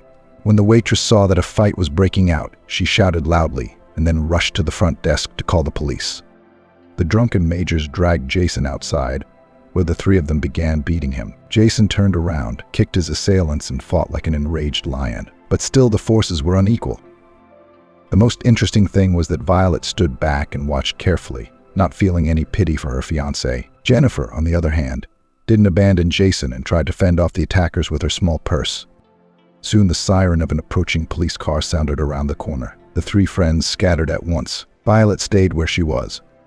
Looking into Jason's bloody face, Violet snarled, "Yeah, I didn't think you'd trade me for this. Tell me, aren't you ashamed of yourself? I wonder what your father will say when he finds out his little boy is spending his evenings with a bum." Jason shouted something back, but there was no time to talk. He struggled to get up from the pavement and, supported by Jennifer, walked up the street. The cops didn't bother to catch up with the guy because they realized right away that he was the victim of the attack, so there was no point in detaining him. "So, do you know this girl?" "You know, the fiancée of one of those scoundrels," Jennifer asked on the way home. Jason gave a sort of inarticulate shrug, letting her know that he seemed to know, but not close enough to take her words seriously. "What did he mean about your dad? Didn't you say you grew up in an orphanage? Or did you know your father?" Jennifer persisted. Jason didn't want to talk about this awkward subject right now. He was waiting for a moment to step out of the shadows and into the light. Jason mentally promised himself that he would tell Jennifer the truth, but not now, not while his face was covered with blood and he looked like a beaten puppy. "If you're not offended, I'll tell you all about it later.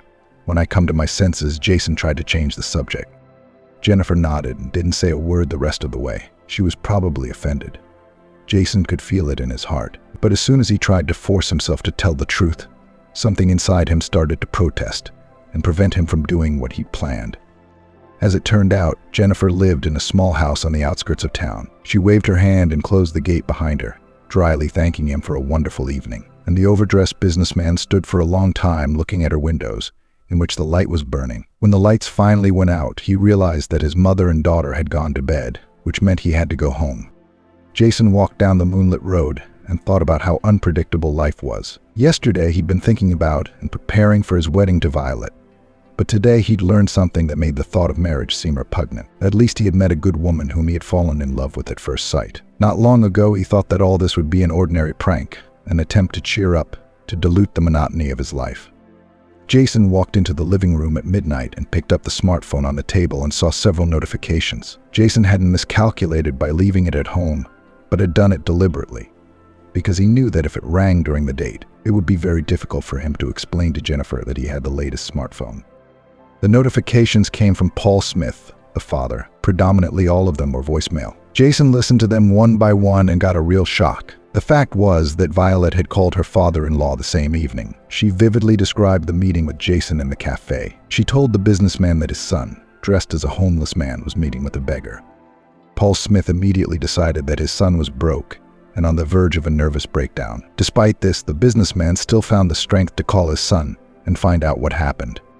"Tell me, please, do you have anything in your head, Or are you completely crazy? I wanted you to take care of the firm's affairs, to become more serious, and instead you are fighting with your fiancé and preparing to marry some beggar." Paul Smith raged. "Paul Smith, stop it. Jennifer is not a bum. Violet's lying. She was in a cafe with some guy she was kissing and hugging. If I hadn't gone there to meet Jennifer, I don't think I would have known about it," he tried to justify himself. But Paul Smith wouldn't listen. He was ruled by an anger that only time could temper.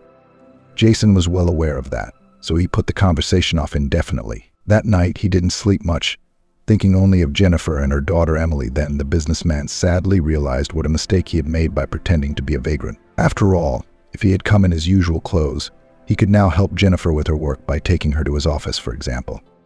Now, how would that look? Yesterday's tramp dressed in an expensive suit and offering his lady of his heart to mop the floor of his office. Jason was also afraid that Emily would talk and tell her mother the truth. He didn't fall asleep until morning, about half an hour before the alarm clock rang. He struggled to get his eyes open, feeling broken and tired from the day's events. Jason wasn't going to despair, because he realized that he was going to have a serious conversation with his father, and possibly something else to do with his company. As Jason left the car in the parking lot, he noticed Emily again, just as he had on the day of their first meeting. She was standing next to a flower bed, clutching a children's storybook in her hands. "Thank you, Uncle Jason. You've been a great help to my mom. You know, she's literally blossomed. I've seen that in movies, so I thought I'd try it in real life." Jason smiled. "Thank you too, sweetheart. I haven't had such a good time in a while," he replied with a smile. After talking some more, he asked the girl to ask her mom out again. Only now Jason knew that he wouldn't go back to the cafe and would limit himself to a walk in the park. "Okay, I'll be sure to tell her. You can be sure of that. Mom seems to be looking forward to it," Emily said. Jason walked into the office and began his usual routine. Unfortunately, he didn't know that one of Violet's acquaintances had blown the whistle on the fact that the owner had spent the evening in the company of a commoner. The role of Violet, who had been cheating on Jason left and right without shying away from her fiancé status, had been cleverly hushed up. Before the businessman could calm down and get into the next report, his father burst into the office. "What do you think you're doing, puppy? Do you know that I was counting on your marriage to Violet? After all, her father can help us in times of need, back us up, give us a shoulder to lean on. They say marriages like this are made in heaven, you know, and you let yourself have an affair on the side. How am I supposed to look Violet's father in the eye?" Jason looked down guiltily, then answered, "I didn't betray her. She did it all on her own. I just lost an argument and had to go to the restaurant. But now I don't regret it one bit, because I found someone close to my heart." Paul Smith shook his palm at the air. "You were a clueless kid, and you still are. Lost the argument. Duty of honor. You're supposed to be thinking about business, not your own ambitions. What have you turned this office into? Why are the floors so dirty? Don't you have the money to hire a cleaning lady?" "Why not?" "I do. She just quit without giving a reason, out of the blue. I'll put an ad in all the local papers today and come hang it out front," Paul Smith objected, grumbled some more, and then left. He didn't want to quarrel, especially since Jason had to make his own life according to his plan. How could he not? What kind of businessman would he be? A puppet without a voice of his own? And he'd be eaten up by the competition. There's a lot of sharks out there. You just gotta hang on. When his father left, Jason breathed out a sigh of relief and wiped the sweat from his forehead. It had gone a little easier than he'd expected. He instructed the secretary to post the recruitment announcement. Jason went back to studying the paperwork. Meanwhile, Violet was complaining to her father about her fiance's betrayal. "Can you imagine? I walk into a cafe with my friends, and there he is sitting with this beggar. But I made a scandal, as I should." Greg Johnson frowned. "I didn't expect that from Paul Smith. There's nothing to say, and I thought I'd back him up, stand up for him. They say there's an inspection coming from the region. They're going to shake them all down and won't rest until they've arrested someone. I think we already have one candidate. The main thing is to decide whether it's better to hand over the father or the son." Violet grinned happily. "Jason, of course. Let him know what real betrayal feels like. And you won't feel sorry for him. You don't approve of the situation either, do you? What's there to feel sorry for? He's been messing with my head, and I've been suffering, dried up from love, and he wants new ones. And now I don't need him anymore. I have a better suitor. Someone with experience and ambition," Violet said with a meaning look at her father. "And who is this handsome man? Do I know him?" Greg Johnson asked with a surprised raised eyebrow. "Brian is his name. He's a guy with ideas not unlike this Jason guy. He's also got business experience. With him, we'll nail them in no time. Greg nodded, but he decided not to jump to conclusions. Time would tell him what was going to happen. If Violet wanted to put her abuser away, it would be a good idea not to get in the way. It would be a lesson to others. While Jason was working on the paperwork in the office, his secretary was surprisingly quick and immediately posted the job ad on all the internet sites in the city. The calculation was correct, and soon everyone who was actually meant to receive it knew about it. As it happened, it was Jennifer who was the first to respond, and she decided to come to the office immediately. As she approached the building, she suddenly felt an unparalleled excitement and trembling in her hands. Tears came to her eyes and her lips turned into a solid, thin line. Climbing the stairs was difficult, as if Jennifer were climbing the summit of Mount Everest. Opening the door, she stepped carefully across the threshold and found herself in a room that felt so familiar and cozy it took her breath away. "Did you want something?" the guard at the entrance asked. Jennifer flinched. Finally coming to her senses, she said, "Hello, I'm interested in a job. The ad says you're in need of a cleaning lady." "It does, doesn't it?" The guard lazily pointed his hand down a long hallway. "I think you should check with the director. Go straight ahead until you come to a brown door." "Thanks. I know where that is," Jennifer replied timidly and walked in the direction the guard pointed. What was her surprise when she saw her acquaintance from yesterday, Jason, in the chair in charge. "Jennifer, what are you doing here? Why didn't you give me a heads up?" the businessman exclaimed, blushing like cancer. "What am I doing? You'd better tell me. What's the meaning of all this masquerade? Did you want to laugh at my misfortune? I'm right to say that I sheltered a lonely mom and gave her hope. It's selfish. I'll give you that." Jason turned pale and jumped up from the table. "No, what are you saying? I was being sincere with you. It's just that Emily asked me not to wear expensive things, so I thought I'd better present myself as a hobo, and then it was a prank. I admit it, but I didn't mean to offend you in any way. And that girl in the cafe, that was your fiancée, wasn't she? Did I guess right?" "Yes, you did. Fiancée, but ex-fiancée. She betrayed me," Jason replied in a shaky voice. Jennifer paused for a moment, as if coming to her senses. Then she said something that made the businessman uncomfortable. "Did you know that I used to own this company? I ran it until one of the business partners named Brian betrayed me. Emily was 2 years old at the time. Her husband left her, and she was diagnosed with a heart defect. I trusted Brian, and after a few bad deals, he ruined me and drove me into bankruptcy." Jason ahead in amazement. And then what happened? Gone was the firm for next to nothing. Jennifer shook her head. Gave it away, of course. What was there to do with a small child in my arms and surgery? There was compensation, of course, but it was a drop in the bucket. Anyway, I sold the firm to Brian for pennies, paid off my employees. I waved goodbye to the business.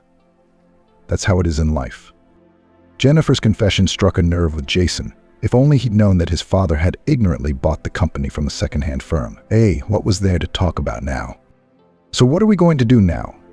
Are you going to take me in as your cleaning lady?" Jennifer asked ironically. Jason's cheeks flared with embarrassment. "Oh, come on. What am I not going to get you a proper job? You seem to know the ins and outs of this stuff better than I do." Jennifer just waved her hand. She didn't want to dwell on the past. "I'll do whatever you want me to do," Jennifer added. Jason smiled and promised to find her a good place. At that moment, he realized once again that fate had set him on the right path.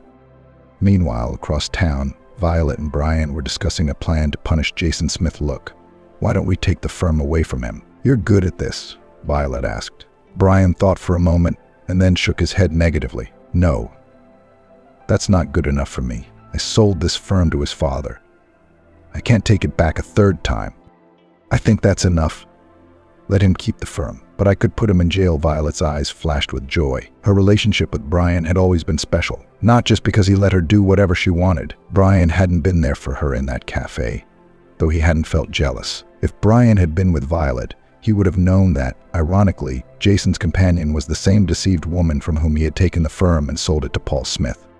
Violet couldn't wait to punish her ex-fiancé as quickly as possible. She kept bringing up the same question over and over again, say how long before Jason gets into trouble. "How much longer do we have to wait?" Brian smiled. "Soon, even sooner than you think. I've already put my people in his firm, recruited them, so to speak. You know, money opens a lot of doors, and when the money's good, they'll carry you home in their arms." Jason enjoyed Jennifer's company as she brought him up to speed. With her phenomenal memory, Jennifer remembered everything she had once learned on the job. It wasn't long before Brian heard a disturbing rumor that a very savvy consultant had joined Jason's firm. I wonder who's so smart in the arena, the businessman wondered, puzzled the businessman. But when Brian found out exactly who was helping Jason, he felt uneasy. And they say you can't put a shell in the same funnel twice. That's bullshit. This is the third time you've hit the bullseye. Well, women are stupid. Jennifer's in the same hole again, Brian thought angrily, clenching his fists. With Jennifer's arrival, the firm's business had improved considerably. Of course, there were no million-dollar profits, and they could appear only after several months of fruitful labor without a single mistake and unreasonable spending. But keeping an eye on his son, Paul Smith could not help but notice changes in his company for the first time during his son's management policy. The firm's revenues began to exceed its expenses. In turn, Brian was not willing to give up so easily and wove his intrigue like the webs of a deadly spider. First, he needed to take Jennifer out of the game. But how to do that? No one knew the answer to that question. Brian thought about it for a few days, and then, slapping his forehead with the palm of his hand, said, "Why didn't I think of that before? It's so easy." It's infuriating. Violet looked hopefully at her boyfriend, realizing that he had obviously thought of something special. Brian got down to business. First, he hired a private detective to find Emily's birth father. To do this was not easy, because Michael Brown has had time to travel around the country, serving several prison sentences and bogged down in crime up to his neck. When Brian did meet with the ex-con, Michael initially refused to participate. "If I go after Jennifer, she'll put me back in jail. She'll also bring up alimony in arrears. No, I don't want to do that. She and I parted ways amicably. Jennifer keeps the girl, and I'm out of here." "I was fine with that," he said. In response, Brian laughed in the rest of his face. "You're a fool. I'll help you. You hear me? You're not going to court by yourself. You're going to court with my lawyer. Your daughter is in Paris after all.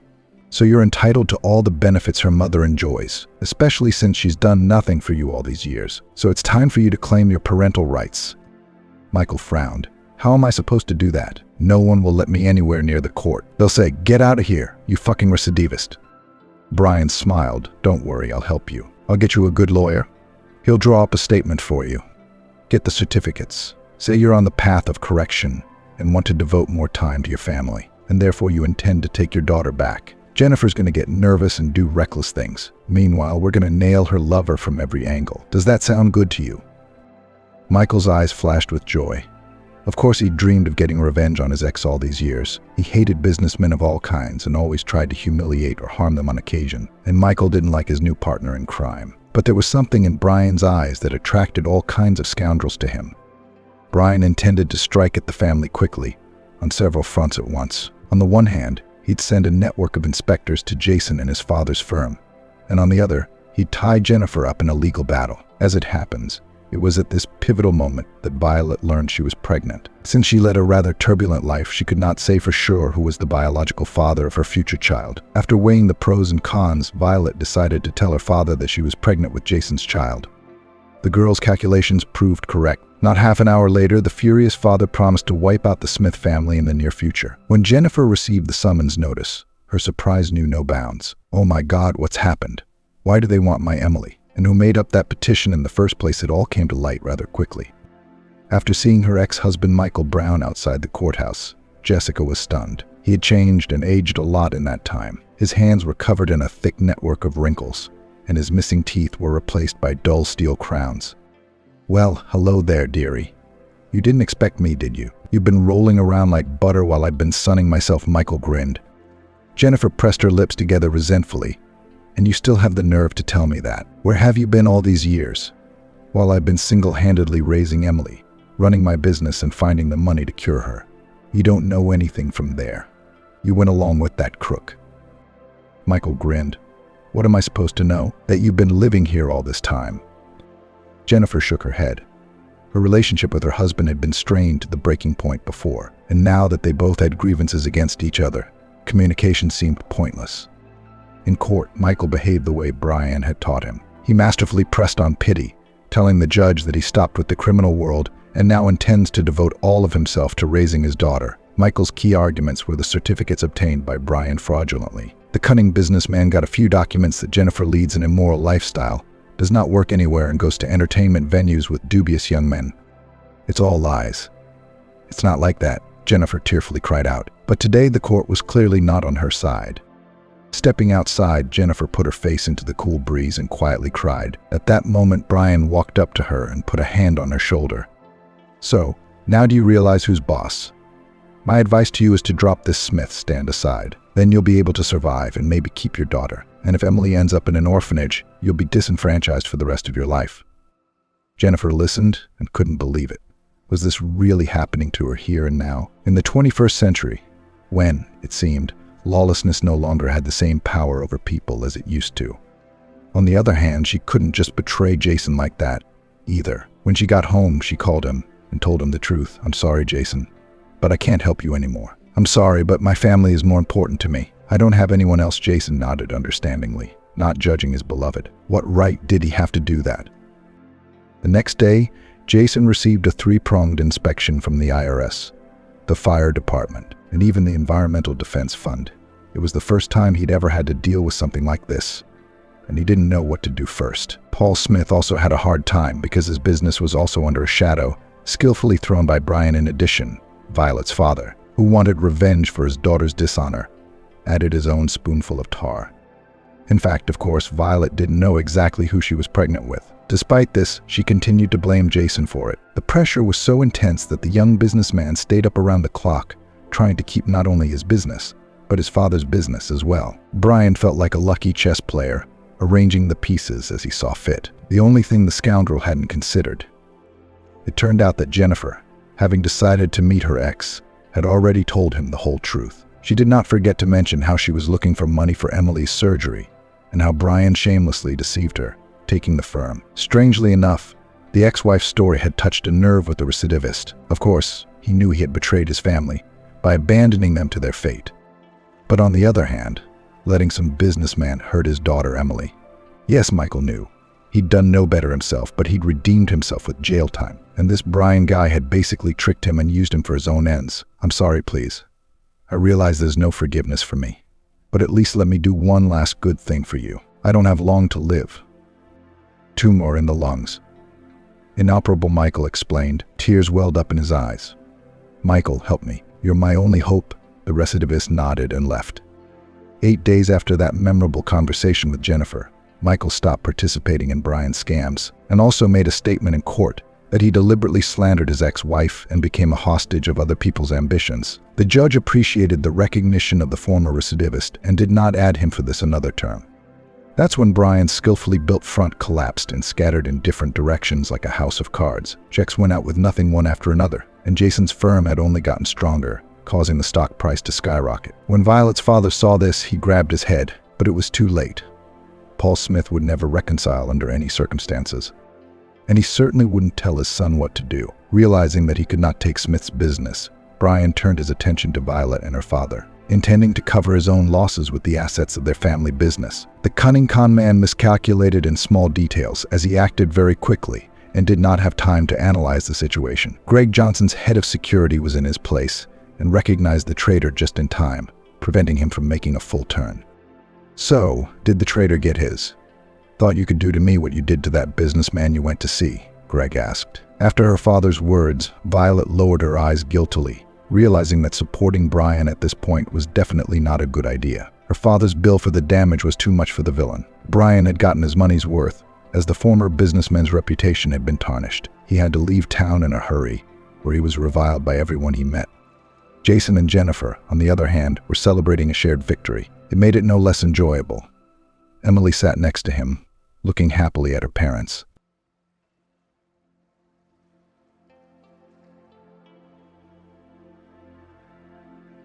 Liz never regretted trading her family for science.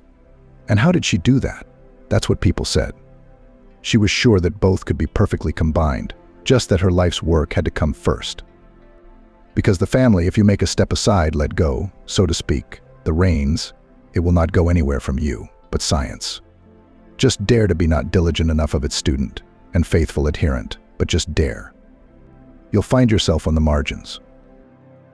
No, Liz had never regretted that her calling had come first. Not until a sudden severe illness had turned her whole world upside down. And now she wondered if it was her own fault that her family treated her so badly. Maybe she should have given more love? Although, she did love. And did she really deserve everything that was happening to her? Liz Tyler had been born into a special kind of family, where whatever generation she came from, whatever branch of the family, they would all be intelligent people, the cream of the crop, so to speak. In any case, it had been so since the end of the 18th century and up to the 20s of the 20th century. And then, in connection with the well-known historical events, much of course changed. The family thinned out. The family was scattered all over the world.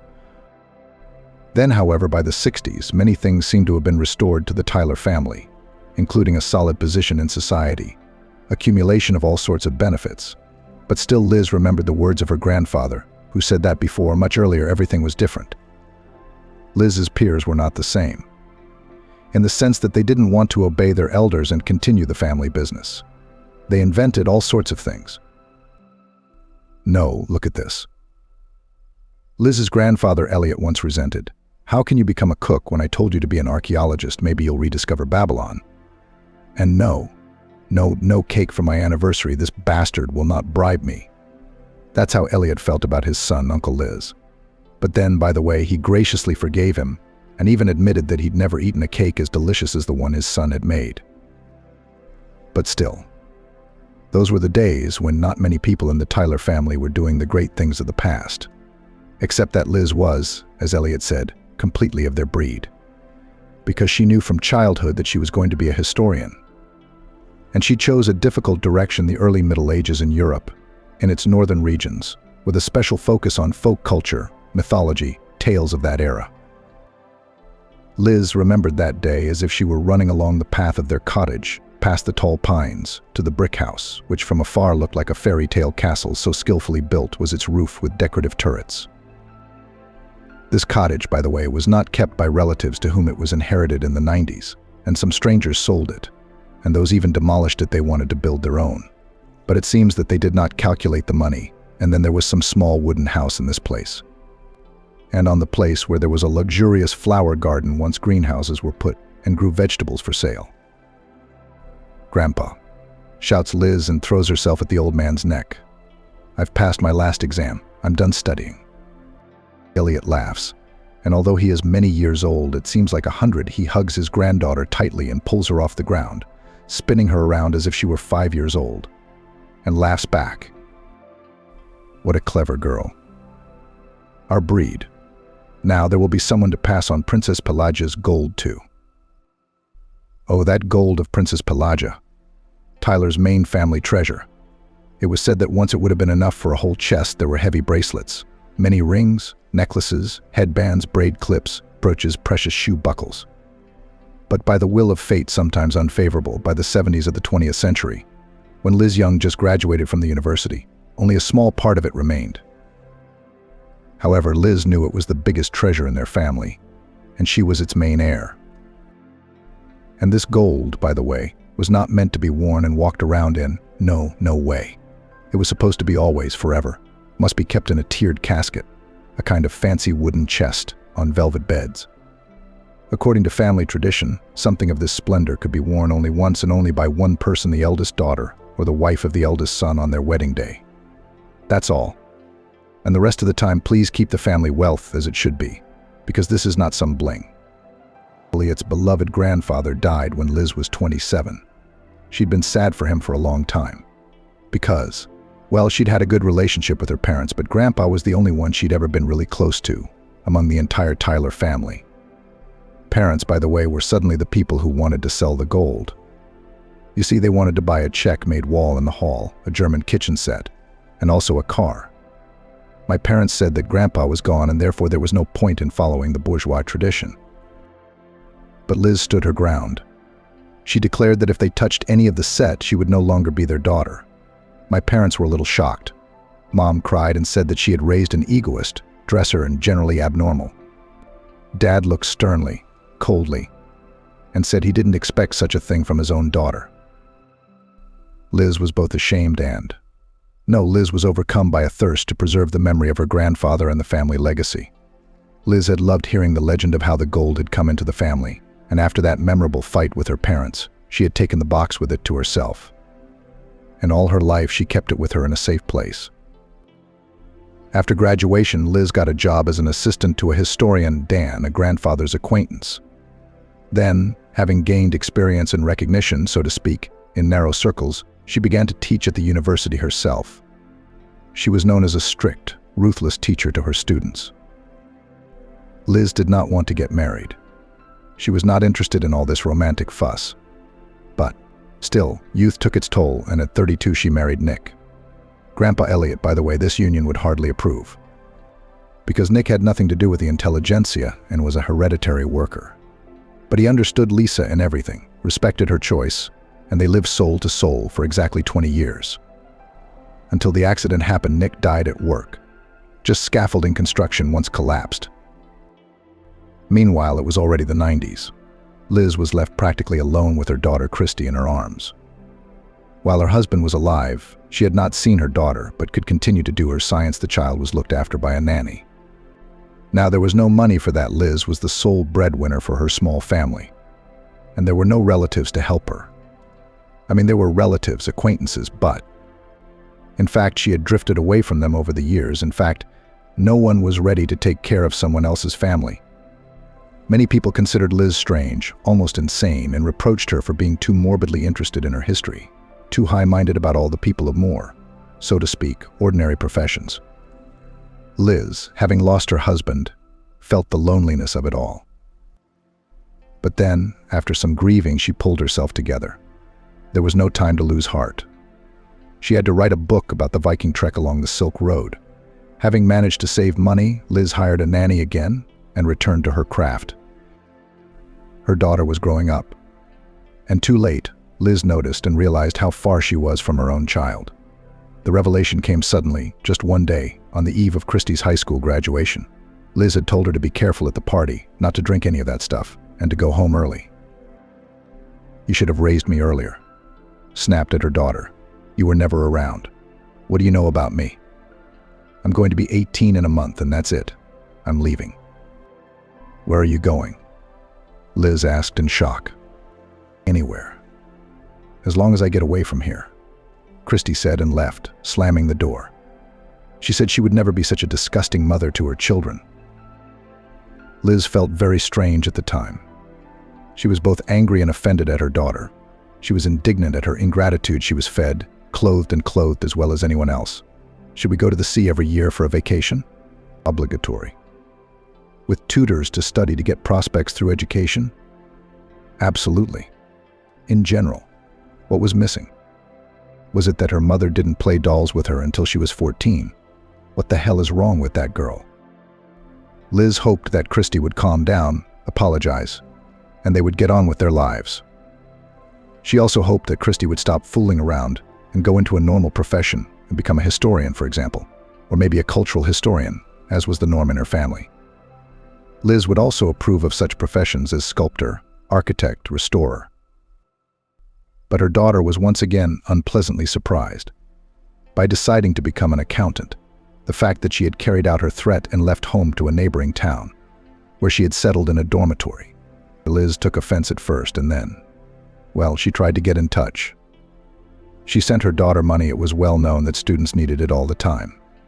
And slowly, as if they began to communicate a little better.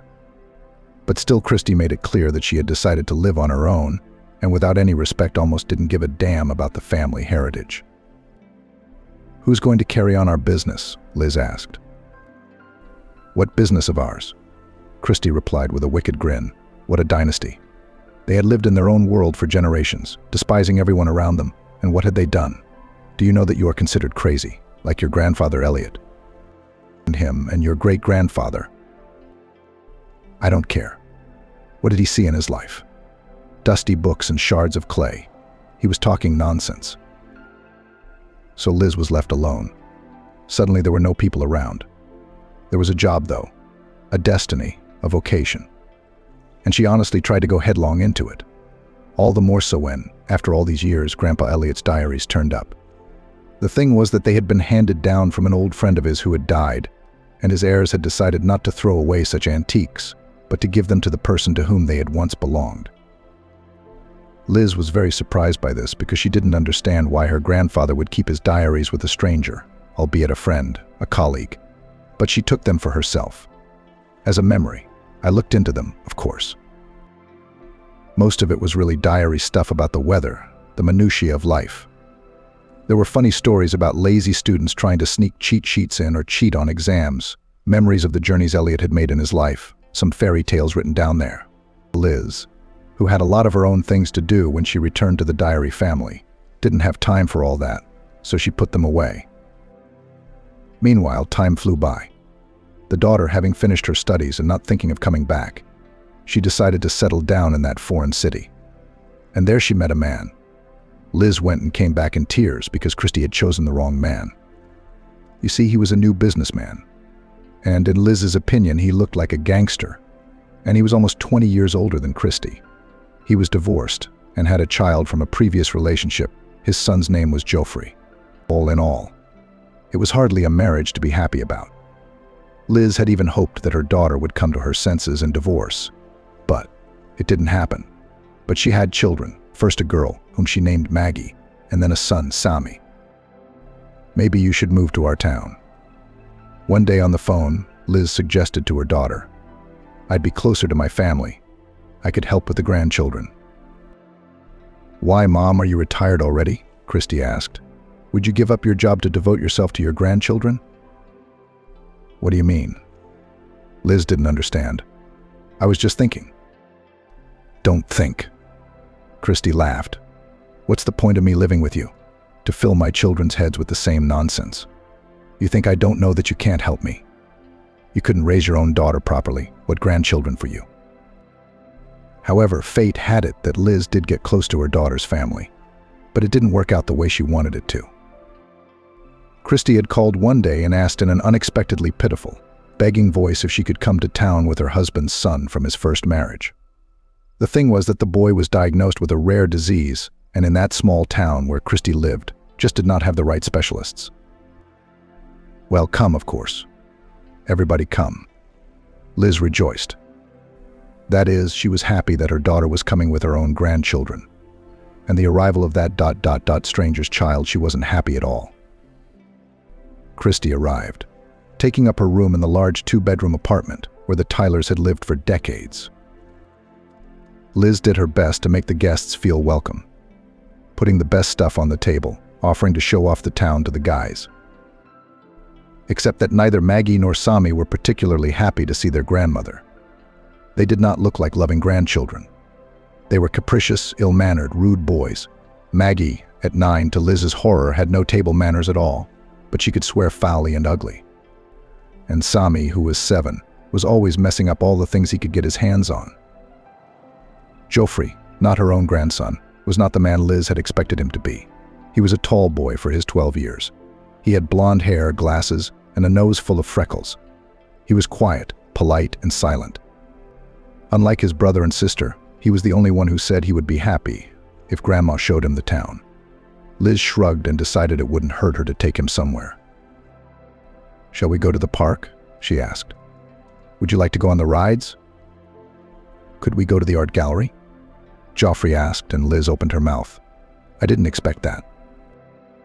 While her own grandchildren spent all their free time watching cartoons and silly shows on TV, this grandson read books and listened intently and thoughtfully to Liz's stories about the Tyler family. Sometimes it seemed to Liz that Joffrey was even more like their family's ancestors than Christy and her children.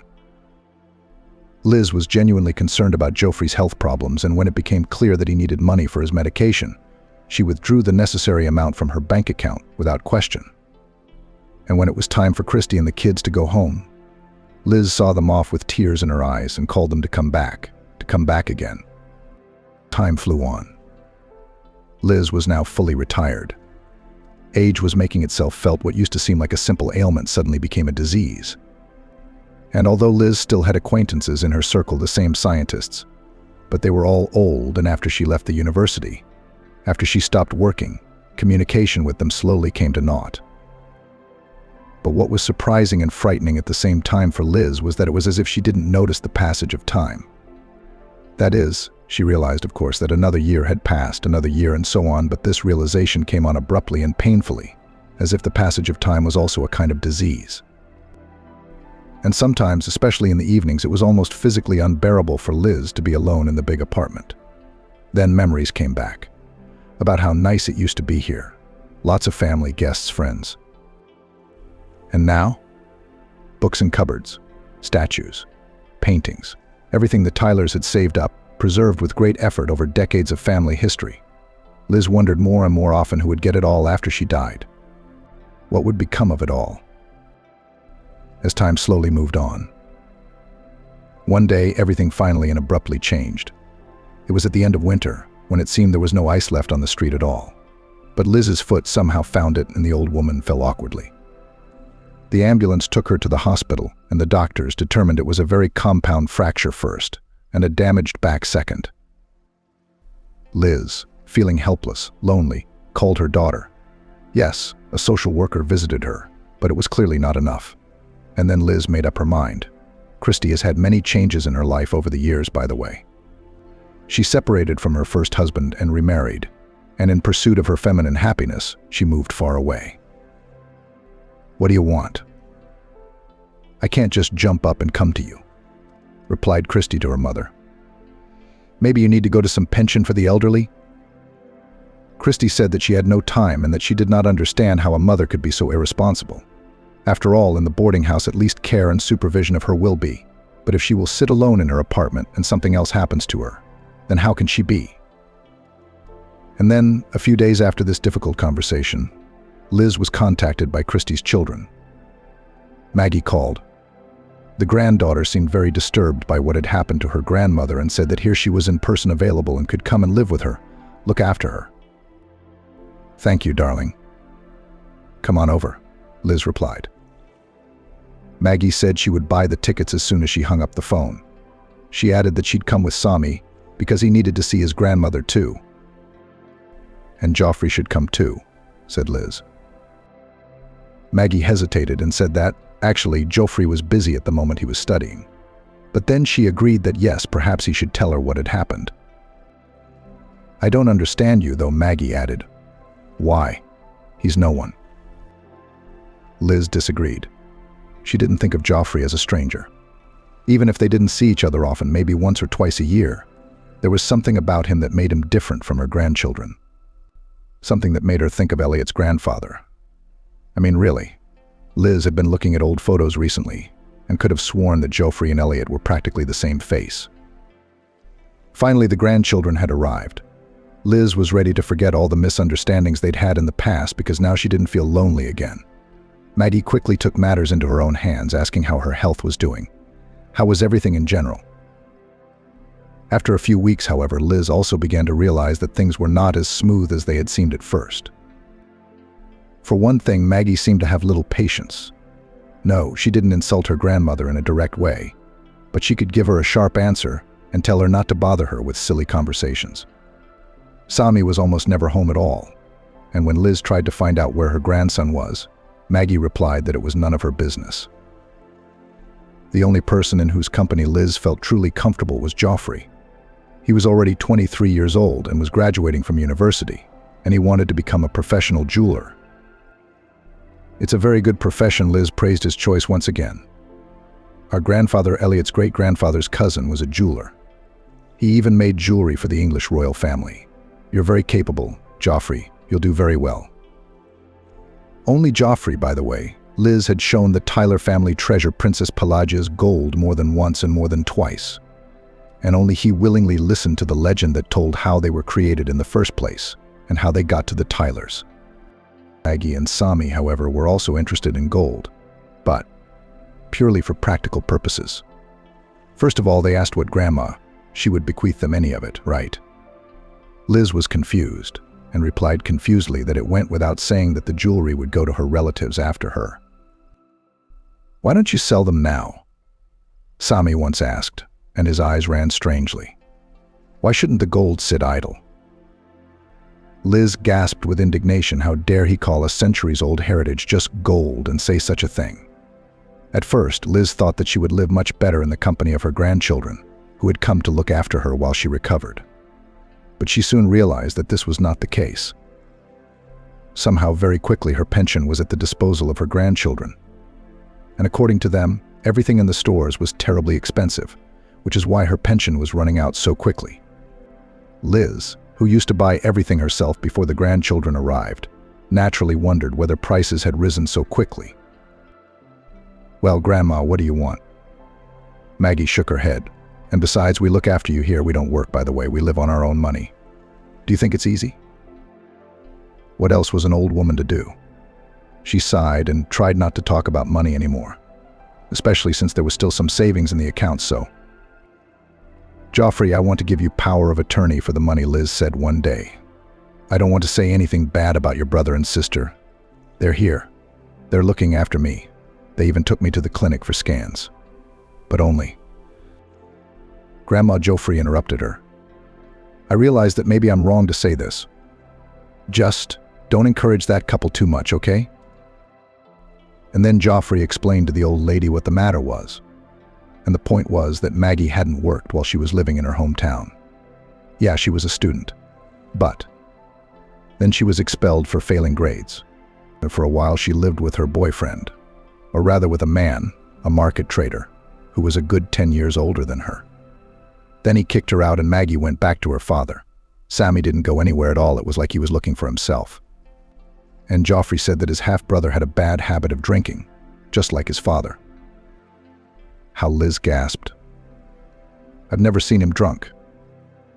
"He's clever," Joffrey explained. "He drinks beer in the evening when no one can see him. But if he's like his father, he won't stop there." "And you? Don't you drink?" Liz asked cautiously. No, Joffrey shook his head and his eyes sparkled. "My mother took me to an old man in the village when I was a child. He healed me of the scourge."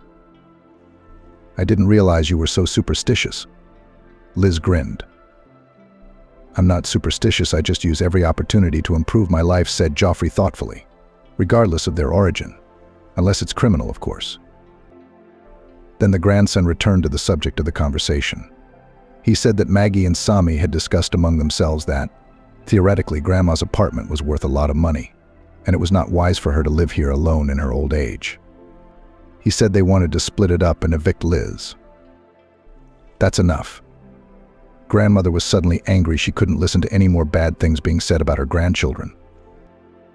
They weren't perfect people, but they were still her own blood. Suddenly Liz thought that maybe Joffrey wasn't entirely pure of spirit. Maybe he was deliberately speaking ill of his brother and sister. They're nobody to him. Maybe he's the one who wants to take over everything. Liz was so nervous that she said it all to Joffrey's face. He listened carefully. He didn't deny it, didn't take offense. He just said he was clean, he knew it, and that was enough for him. He had taken a leave of absence to look after his grandmother, and he seemed to be coping well with those duties. "But if you trust them more than you trust me, if you think I'm unnecessary, then I can leave," Joffrey said quietly, leaving the room, and that was the end of their conversation. Liz's heart was troubled because she knew she had hurt her grandson, but she was also the kind of person who wasn't used to being the first to apologize. Liz's health, meanwhile, was getting better and worse. In fact, she could get up on her own. She could walk to the bathroom, to the toilet, but sometimes she was wobbly, dizzy, and Liz realized that at this rate she would be sick until the summer, and maybe even until the fall. And even more anxious in her heart, she realized what to do. Couldn't the young people really live here with her forever? But the thought of going to some specialized boarding house for the elderly was unbearable. Gradually, insomnia was added to the malaise. Liz could lie in bed until morning, remembering that. There was a time in her life. There had been a special time in her life when she had almost chosen a different fate for herself. She had barely been a student then. She came, I remember, to one of her first classes. "Move over, please," said young Liz to a young red-haired guy who was sitting at the desk and had so sat down, so arranged his books and notebooks, that there was no room for her. "You can do it," said the boy, and he looked up at her with his piercing evil eyes, which instantly made him look like a cunning fox. "I'll let you in for a kiss." Liz's jaw dropped at the insolence, the shamelessness. She was about to angrily reprimand the scoundrel, but then he smiled in a completely disarming way. "Just kidding. Sit down, of course." And she sat down. There was no time to look for another seat in the auditorium. The professor had already arrived. Soon Liz was informed by her classmates about who the redhead was. His name was Alex Weiss, and he was the son of a fashion model, and a man from abroad, or rather a businessman from Sweden. Now he lived with his mother, but he often went to visit his father. His father often gave him gifts. That's why Alex was dressed fashionably and everything imported. That's why everyone wanted to be friends with him.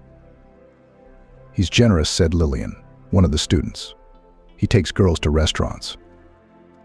I'm not going to a restaurant with him, Liz snorted. But it turned out that Alex had plans to go to a restaurant with Liz. He invited her and also gave her flowers. She said no. Once, twice, a second time, a third time, a fourth time.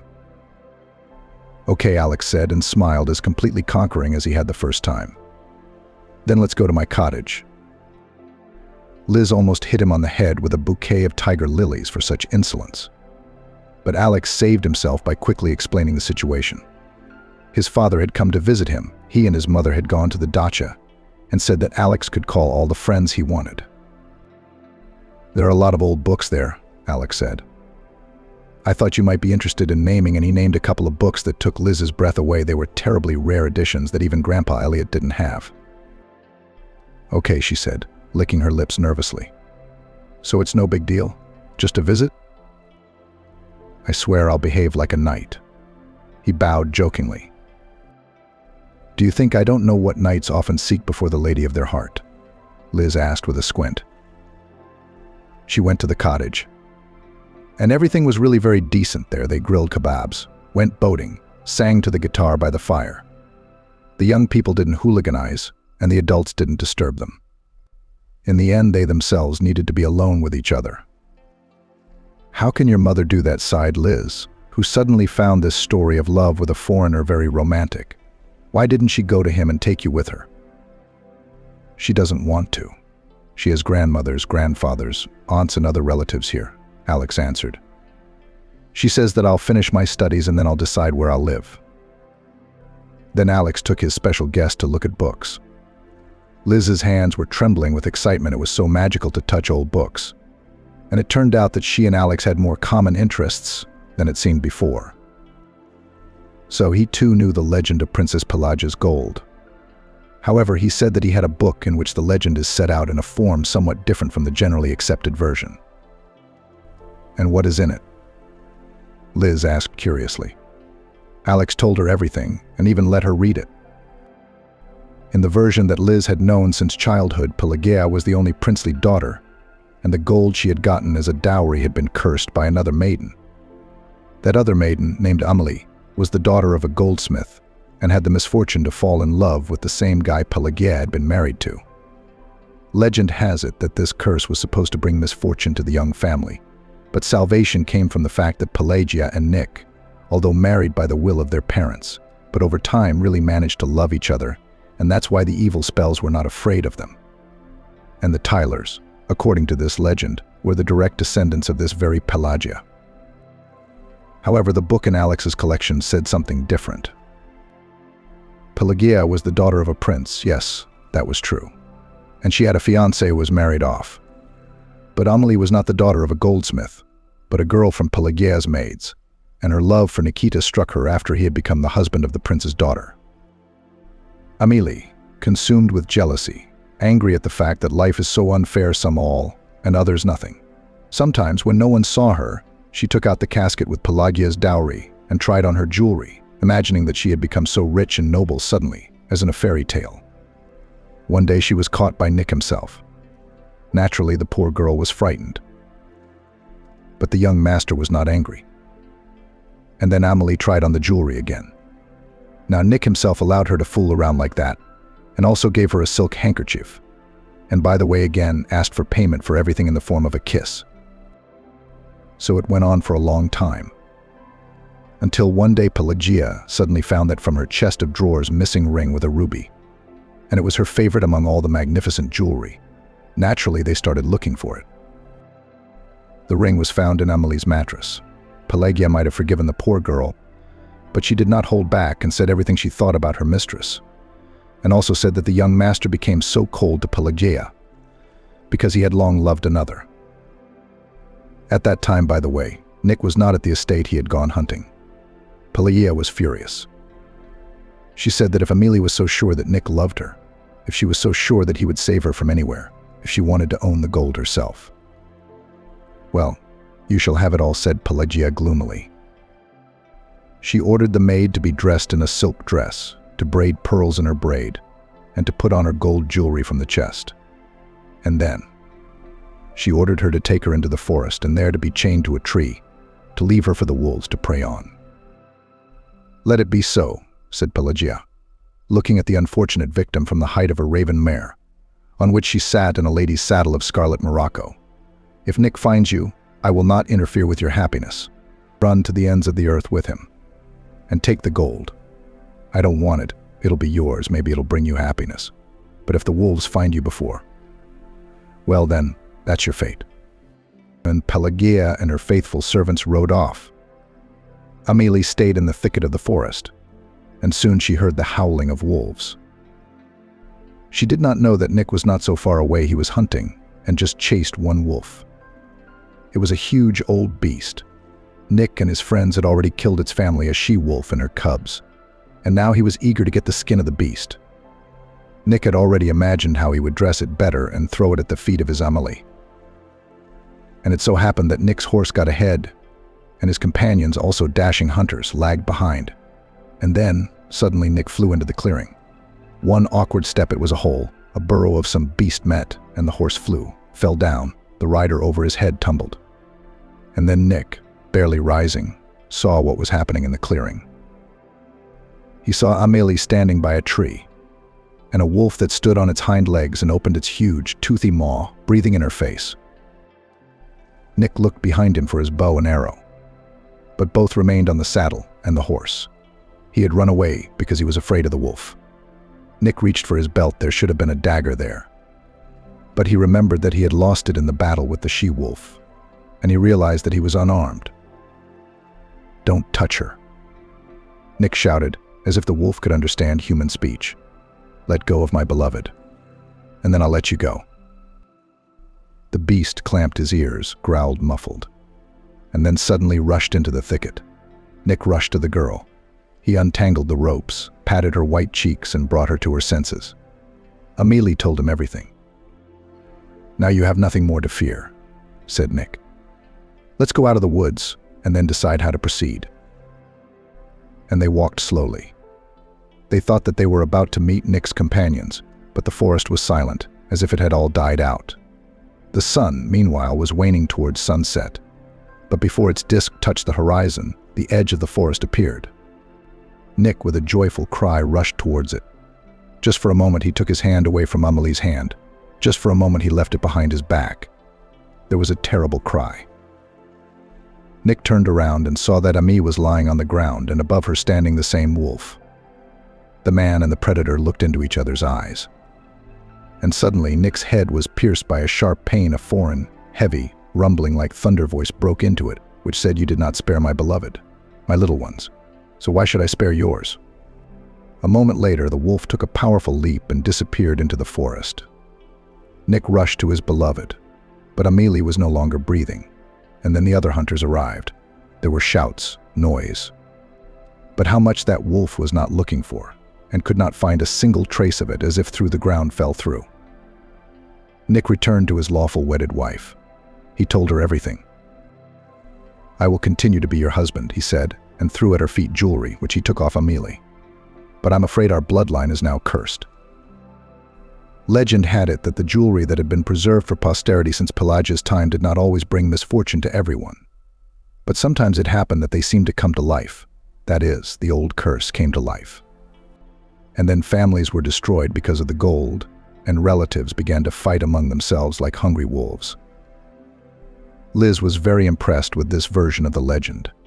It was much darker, and, despite all the folktale elements, somehow it even seemed more realistic. And since that day, Liz suddenly realized that she felt sympathy for Alex, and that sympathy soon turned into love. Except that love never had a chance. Because one day Alex announced that he had made a decision. He was going to his father. "It's better that way." "What about me?" Liz asked. "What if I ask you to stay?" "You're too young," he replied with a chuckle. "But we're about the same age," she objected indignantly. "You don't understand," Alex sighed. You're a nice girl, Liz, but you and I, it's not going to work out. But you know what? Let me tell you something. I'll always be a good friend to you, even 100 years from now. I'll need you in 100 years, old grandfather Liz grumbled. Contrary to her own expectations, for some reason she didn't feel pain at the refusal, but only disappointment and some light sadness, as if this refusal was destined by fate itself. Alex said that he would always and forever remain her friend, and that if one day in her life there would be hard times, she could turn to him. And he even said that he would bequeath the same to his children, that they should consider Liz their friend, and if Alex was no longer in the world, that they would help her if she needed it. Liz said she only wanted Alex to leave her alone forever. But then, before he left, she added that it was okay. Maybe she would see him again someday. I'm not coming for help, Liz said. I'm inviting you to my wedding, so you can see how happy I've become. Liz had such big, bright plans for her life. But she didn't invite Alex to the wedding. She thought, why would she? Why bring up the past? They were so young and stupid, talking such nonsense. Some stupid oaths he'd made up about helping her. That's for legends and stories, not for real life. And then, the day after her wedding, Liz hid the sheet with Alex's address and phone number far away, at the bottom of the box where the gold was kept. Liz couldn't understand why she remembered that particular part of her life. And then she realized, because she couldn't help but wonder how things would have turned out if Alex had become her husband then, if he hadn't rejected her. Would she probably have a different daughter, not Christy, and different grandchildren? Maybe she would be sitting on a veranda somewhere in Sweden, surrounded by a large, friendly family and drinking tea, looking at the blossoming garden. And now what's here? Or, no matter how you spin it, you can't escape your fate. Some more time passed, and Liz began to notice that she was feeling better. Slowly, little by little, but she felt better. Now she could go out to the entrance and sit on the bench. But there were other grandmothers sitting there, and she had nothing to talk to them about, because they all talked about their own things, about medicines, prices in stores, and she, Liz, was not interested in such things. But she, Liz, at least had some fun sitting like that. And then one day at home, a terrible thing happened.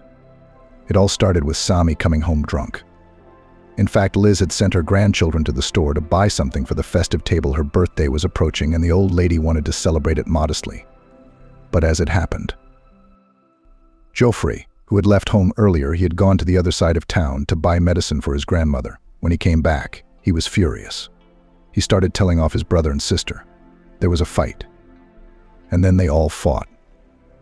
And Liz was sure that Joffrey had started it. She'd yelled at him too, telling him to be more tolerant of his relatives. Tolerant? Joffrey was so indignant and tense that his face was even blotchy. What kind of people are they, Grandma? They should be thrown out. Oh, we're talking, Maggie said with her arms at her sides. You want to get your own place, don't you? What do you mean? Liz didn't understand. And then it was explained to her. It turned out that Joffrey had gone to the lawyers to consult. He wanted to know if it was possible to arrange it so that Liz could write a gift quickly, just. Anyway, he wanted her to give him the apartment. Grandmother Joffrey sighed. I can explain everything, really. You've got it all wrong. I just want to make sure. To keep you safe. If you gave me the apartment, they, he said, pointing his finger at his brother and sister, wouldn't be able to get it. They wouldn't be able to get it. And you would continue to live here in complete safety. And he also found out about the nursing home. Liz almost fainted at these words. She hadn't expected such treachery from the man she had thought for years to be better than her own grandchildren. Grandmother Joffrey stepped toward her, but Liz recoiled.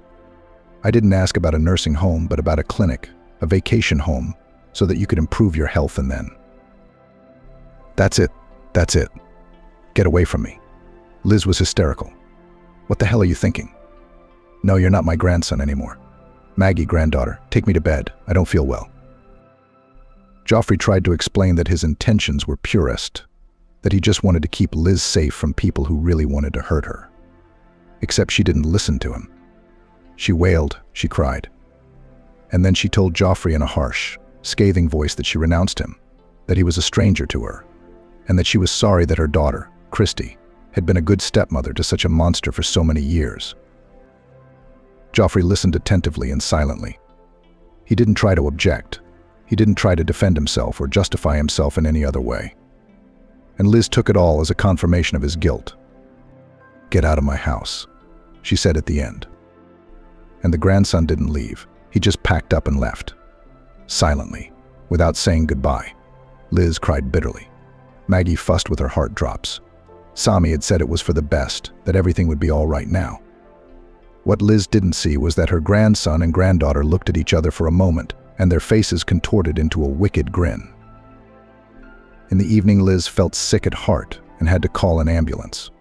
The doctors, who had been briefed on the situation very roughly and one-sidedly, said that of course stress at that age is extremely harmful to the body, so the old lady just needed to rest. And for a few days, the sick Liz spent like in a dream. And then something else happened. That evening, it was raining outside the window. It seemed like a flood. There was thunder. All in all, it was a very unfavorable weather atmosphere. An hour ago, she had asked Maggie to make her some herbal remedies for insomnia, but her granddaughter had not yet fulfilled her grandmother's wish. And Liz had no idea why Sami had returned drunk again. Apparently, Maggie was having a talk with him now, as voices could be heard coming from the kitchen. Liz climbed out of bed. Overcome with weakness, she wanted a cup of tea. She could use a snack, like a cheese sandwich. But she did not dare to call Maggie again. She would rather let her brother take care of him. She must save the boy, lest he should get into this trouble. And she, Liz, would get there by herself. Nothing would happen to her. Noiselessly, the old woman left her room and moved, holding on to the wall, into the kitchen.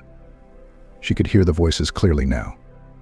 It was only a short distance from the door to the kitchen, but then Liz froze, because strange words came to her ears. "I'm sick of the old one," Maggie said. Cleaning her up, washing her. "She stinks. I'm tired. All day long, I'm tied up at home like a leash. And I'm still young. I want to live." "Yes, we've been sitting here too long," said Sami with a grin. "Good thing that idiot left. I thought he would ruin everything." "What are we going to do?" asked the granddaughter. "The old woman's gold should be divided, and she should be taken to the city dump," said Sami.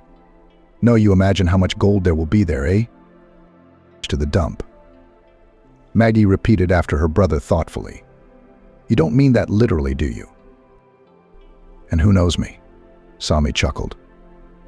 "Well, maybe not to the dump, but to a shelter. There are free do not know, and I don't want to pay."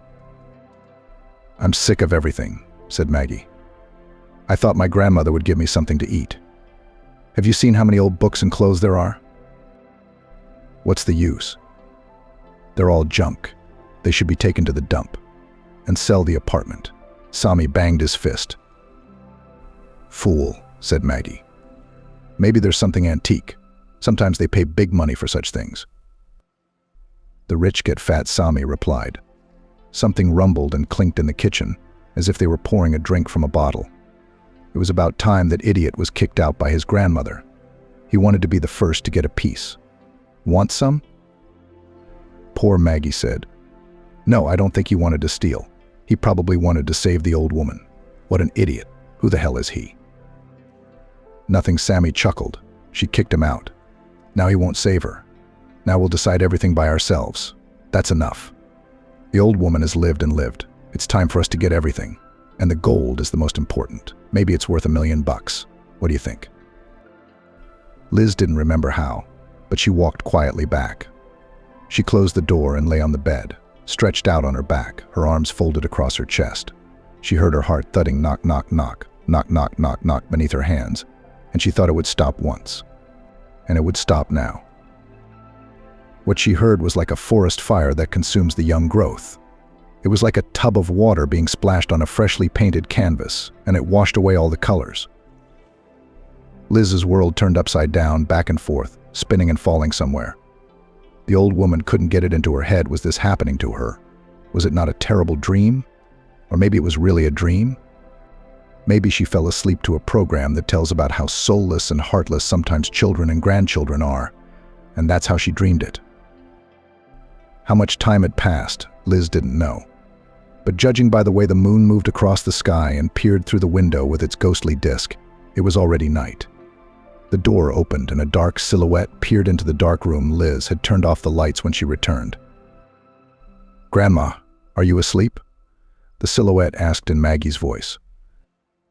Liz held her breath, hiding on the bunk, pretending to sleep, because she knew for sure that if she said a word or glanced at it now, it would be the end. Maggie would realize that she'd heard everything. And then what would happen to her? What would they do to her? The morning of the next day was clear and sunny. The weather was so sunny that one could think that the universe itself was smiling at you, looking in the window. So stop sulking. Get up. Live life to the fullest. But this morning seemed just black to Liz. She waited with fear for Maggie to look in on her, and when her granddaughter came, Liz was shaking every moment. What if she realized from her eyes that she knew everything? But Maggie didn't seem to know anything. She fed Liz with semolina porridge on water as usual, because she was on a diet, gave her tea, gave her another piece of bread, and said she was going to go to the store. She added about her brother, saying that Sami had gone to see if there was any need for laborers at the market. "I can't live on your pension alone," Maggie sighed, pretending to be sad. "I don't know how we're going to get by." "I'm almost well now," granddaughter Liz smiled shyly, her lips trembling. "Thank you, my darlings, for helping me to get back on my feet. You'll soon be able to come home. I'm used to being on my own for years." "What are you talking nonsense, grandmother?" Maggie laughed, but her eyes were not merry and cold. "This is our home. We are, after all, your heirs." "No, grandmother," Maggie wagged her finger at her. "We're not going anywhere from you now. We're not going anywhere. We're going to keep a close eye on you." "Well, I'm off. I'm young. I have to be on time for everything." Liz was as quiet as a mouse until Maggie packed up and left the house. When the key clicked in the lock, the old woman exhaled long and hard. Oh, how she wanted to feel sorry for herself, to sit and cry. But I realized, this is not the case. She had to hurry. She had to save herself before her grandson and granddaughter threw away the Tyler family's legacy. Rising carefully, Liz reached the closet, pulled up a chair. Oh, scary. At her age, falling from such a height could kill you. But her body didn't let her down, and so Liz took a large shoebox from the top of the closet. It was junk, but it held what was dearer to her than anything else in the world: Princess Pelagia's gold. She untangled the old shawls and handkerchiefs that wrapped the carved wooden chest. It had been a long, long time since she had looked in it. Perhaps 5 years already. And why would she do that? Lately, contact with the family history had been painful, stirring up unnecessary memories, making her question the decisions she'd once made. Liz knew there were priceless treasures under the lid, and a notebook with the address and phone number of a man she'd sworn she'd never ask for help. And actually, this is all so silly. Well, really. Alex, then Liz realized she had to call.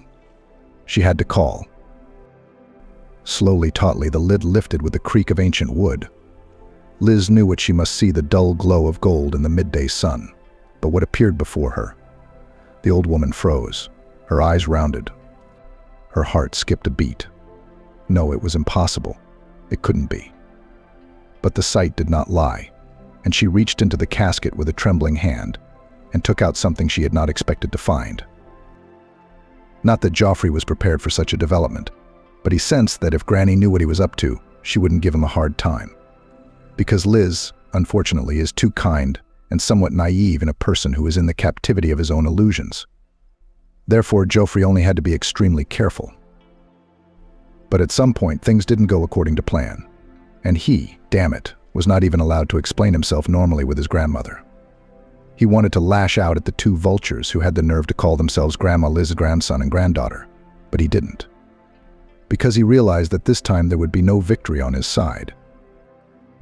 And in order to be able to continue to do everything normally, and not to ruin the relationship with his grandmother under the influence of others, Joffrey decided to leave her house. Just for a while, just for a day or two.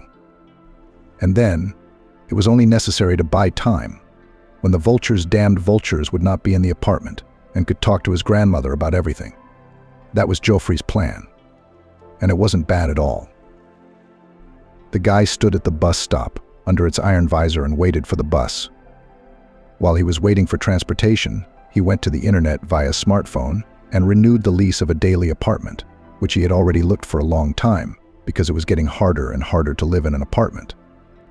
And Geoffrey decided that he would live there first, and then he would probably rent an apartment for a longer period of time because he would have to stay in the city for his grandmother's business. Geoffrey was heartily grateful to the university authorities, who, having heard about his family's circumstances, granted him a leave of absence without any criticism or reproach. Raising the collar of his jacket, it was pouring rain. Geoffrey stretched his neck, looking for the bus. And then, everything happened in a flash. Just one car at the crossroads suddenly lost control, probably because of the wet road, or maybe something happened to the brakes, but it was suddenly carried to the side. People from the bus stop scattered. Geoffrey, immersed in his thoughts, hesitated. And then there was a blow, a flash of deafening pain and darkness. "Am I all right?" was the first thing Geoffrey asked when he woke up. And he asked it for two reasons. First, there was no pain in his body, which was naturally suspicious after such a collision.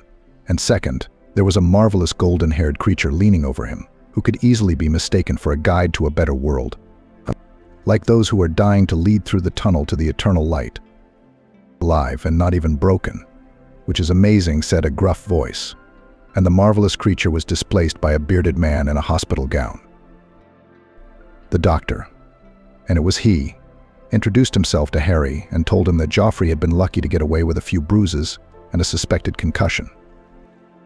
All he had to do was not cross the road at a red light. What? Geoffrey's eyes widened. The car lost control. No, the doctor frowned. Don't you start laying blame on me. Eyewitnesses saw you step into the roadway thinking about something. They called out to you, but you ran like a rhinoceros right into the car, which did lose control a little. Yeah, Geoffrey squirmed guiltily against the cushions, remembering that he'd been so absorbed in thought that he'd taken a careless step forward. So, if it hadn't been for my own stupidity, it wouldn't have hit me, maybe. And who is this? He asked and wanted to stretch his neck. Because the broad shoulders of the doctor blocked the golden-haired woman, but immediately shrieked from the shooting pain in his neck. "The one you scared to death," replied the girl. "And the perpetrator of the incident, apparently." What? Geoffrey smiled weakly. "No, they say it was my own fault," said the girl. "And I'm to blame," said the girl. "I should have minimized speed in the rain, but I just did not expect." "So don't argue now, okay?" Gennady said sternly.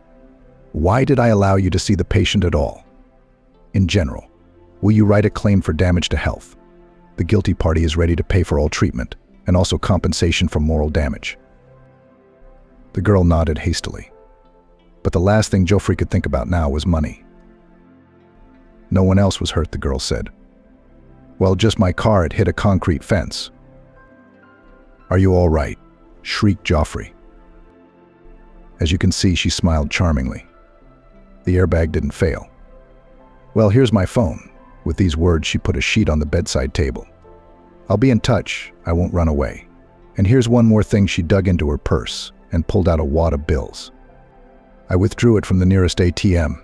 It's here, near the hospital. I keep the rest at home, in cash. I'll bring it all back by tonight." "Wait a minute," Geoffrey squinted, his head spinning as if he'd been forced on a merry-go-round for hours on end. "What's your name?" Larry replied, a beautiful woman with a golden mane of curly hair who looked to be in her early 20s. "And now, please, the visiting hours are all ready." Gennady got into the conversation again. "You can come back later. And right now the young man needs rest and I must tell him about his condition. Further necessary observation, treatment." "Yes, of course." Larry's making a fuss. "Get well and..." "Forgive me, I'm sorry, it's very just terrible," she added from the doorway. Geoffrey smiled weakly at her. He didn't feel sick and broken. On the contrary, light as a cloud. "Don't get too excited," the doctor warned. "Soon the effect of drugs will go down and I'll feel every bone. But don't worry, we'll find you some weaker painkillers. In the meantime, let's talk about this. Who are your contacts?" "No," said Geoffrey. "I'm from out of town. My father's there, but he won't be able to come for sure." "That's too bad," the doctor shook his head. "Someone has to take care of you. You'll be out of the hospital soon." "I'm renting an apartment," Geoffrey went on, I was thinking of renting for a long time. I have a grandmother in town. That's great. We'll let my grandmother know. No, exclaimed the boy, and seeing how the doctor's eyebrows went up, explained. She can't worry, she's sick herself, and there's no point anyway. She and we had a very big quarrel. Would you like me to share an observation, as a doctor who's been here for 20 years? No matter how much relatives fight, usually when someone goes to the hospital, all the fuss and misunderstandings go away. Relatives, usually do not abandon. Well, all right, Geoffrey sighed. But let's do it tomorrow already. Grandma, she thinks I'm just sitting in my apartment anyway, and she's not going to come looking for me today. Liz felt like a complete fool, an idiot, as she dialed that very phone number. She was well aware of how much time had passed and that it could have been changed 100 times already. And anyway, in the age of digital technology, it was reasonable to assume that instead of a landline phone, everyone was using a cell phone, which meant that the only way to get in touch with Alex, if he was still alive at all, would be to send a letter. And he might not have lived at that address for decades, and how long that letter would take. And yet, Liz dialed the number. You old fool, she told herself after the 6th ringtone, but the receiver was suddenly picked up. They answered in English, and Liz's mind was so out of foreign language it was like a foreign language. The other end asked, "Who is this?" and probably would have hung up, thinking it was a prank call, but then Liz finally pulled herself together and asked Alex. "Who is it?" they asked. "You see, Grandpa's not very well." "But is he sane?" Liz blurted out, suddenly afraid that Alex might, theoretically, be suffering from dementia. Liz, almost crying, began to apologize and say that she was just an old acquaintance of his, and she didn't think that she would catch him after so many years, and she was very, very sorry for the indelicacy, but if you can, tell him that it's Lizonka calling, the same one who once visited him at his dacha. "All right," said a man's voice on the other side, uncertainly. "I'll ask my grandfather now." "Wait, okay?" Liz thanked Mikhail, the man who had introduced himself as Alex's son, and waited. Her heart was beating fast and it seemed too heavy. Is he going to tell her something? And in general, why is she calling him? What does he recognize it's time an old man? Can she, an old woman from his distant past, help her now? He lives in another country. This is ridiculous. No, Liz thought she should end the call now, tear the sheet with the number, and address to shreds, forget the whole thing and try to. Liz? The voice she heard was exactly as she remembered it, and for a split second the past and the future seemed to blend together. "Alex," Liz breathed out. You're alive." Liz couldn't take it anymore, and she started to cry. "Okay, first of all, calm down." His voice was as stern as it was soothing. "I suppose you didn't call me for the first and only time after all these years to talk about Silver Age poetry. Tell me what happened, and we'll figure out what to do next." Geoffrey hated being sick. It came from his childhood when his father, under the influence of his neighbor Aunt Ducia, a great admirer of folk medicine, had treated his flu with steam from a pot of potatoes and some disgusting fat dissolved in hot milk. And so, although the hospital was clean and even fed good food, and the neighbors on the ward were quiet and decent, and although the nurse was young and cheerful, but from the face of Geoffrey still did not go sour, dissatisfied with everything in the world Mina. Naturally, it was necessary to settle all the formalities that he had no claims to Larry. By the way, they talked not only about the business topic, but also about everything. It turned out that Laurie was born and raised in this city, and once, almost 15 years ago, her parents, who had previously lived in Sweden, moved here because the family had roots here. When she learned that Geoffrey was studying to be a jeweler, Laurie laughed and said it was a funny coincidence, almost because she had already studied to be a geologist and dreamed of devoting her life to precious and ornamental stones. "Have you got a boyfriend?" Geoffrey suddenly blurted out. "You ask too many questions for someone I hit with a car." Larry wagged her finger at him, and then suddenly got serious and answered. "No, and I'm not ready for a relationship yet. Love, it's too complicated. First you need to stand firmly on your feet, to live for yourself, and then already let another person into your life." "That makes sense," Geoffrey nodded, his hair reddening. "I asked you that, by the way, without thinking. I'm not hitting on you. Look, I'm getting discharged tomorrow, he sighed. On the daily I still prolonged, I'll lie there, then I'll look at other apartments, well, to rent for a long time. In general, thank you for offering moral compensation and all that, but I cannot agree to it. Thank you for giving me more money for treatment. And so, my father will send me, I'm fine, I'll hold out. But he will send in 3 days only. I've already paid for the apartment for these days. In general. Joffrey again sighed. Honestly, I have only 500 rubles in my wallet. Can you pay for a cab to get me to my apartment? I'm afraid I'll have a hard time taking public transportation. My back hurts.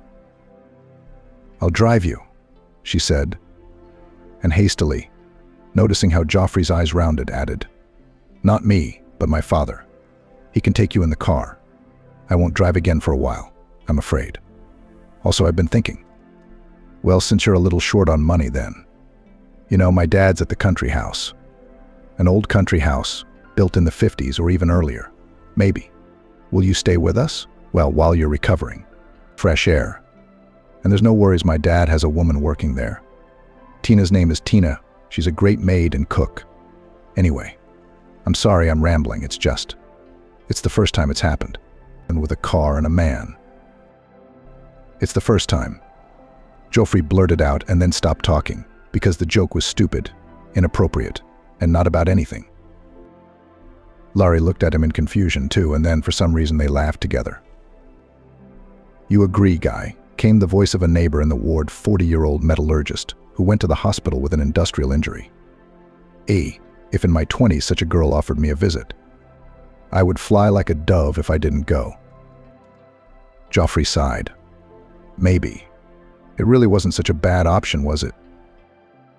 It had been a few days since he'd left his grandmother's apartment, by the way, and he thought that Liz must have cooled down enough to listen to him. And they had to talk. Judging by the way the half-brother and sister were behaving, it was urgent to rescue Grandma from their company. With Larry agreed that she would pick him up the next day in the morning. That evening, however, Joffrey dialed Liz's number. He waited. He called back. But the caller was unavailable. His heart felt uneasy, and he dialed Maggie's number. She seemed a little more human to him than Sami's brother. She's not here. Maggie blurted out with an intonation that betrayed confusion, indignation, and deep drunkenness. She's gone, the old fool. Where? Asked Joffrey. How should I know? Maggie shrieked. We caught her in the driveway. She got in the car with some guy, a man in a suit, and said that she was going on vacation. And we. She said that she was tired and needed to think about everything. That man is a bore, said that we do not think. How did he say? Intrigue. No, can you imagine? Joffrey had no idea. Rubbing the bridge of his nose nervously, he didn't know what to think. Who and where could quiet, timid Grandma Liz have gone? What if, exhausted by the bad company of her grandchildren, she'd gotten involved with some kind of crook, cult, black realtor? Joffrey felt a pang of guilt. He was good, too. He should have realized what rotten people his brother and sister were, and he should have been more decisive, should have talked to Liz instead of not scheming himself. By the way, Maggie continued in a stuttering voice. What's the word? Intrigue, huh? I have no idea, Joffrey smirked, though of course he knew the meaning of the word perfectly well. Bye, then, and he ended the conversation. He was in a state of shock. Where could Grandma Liz have gone? And with whom? Why wasn't she answering his calls? In fact, Joffrey realized with his mind that she had probably not yet discovered that something very important to her was missing, her main jewel, namely gold. Yes, Joffrey had left his grandmother's apartment for a reason.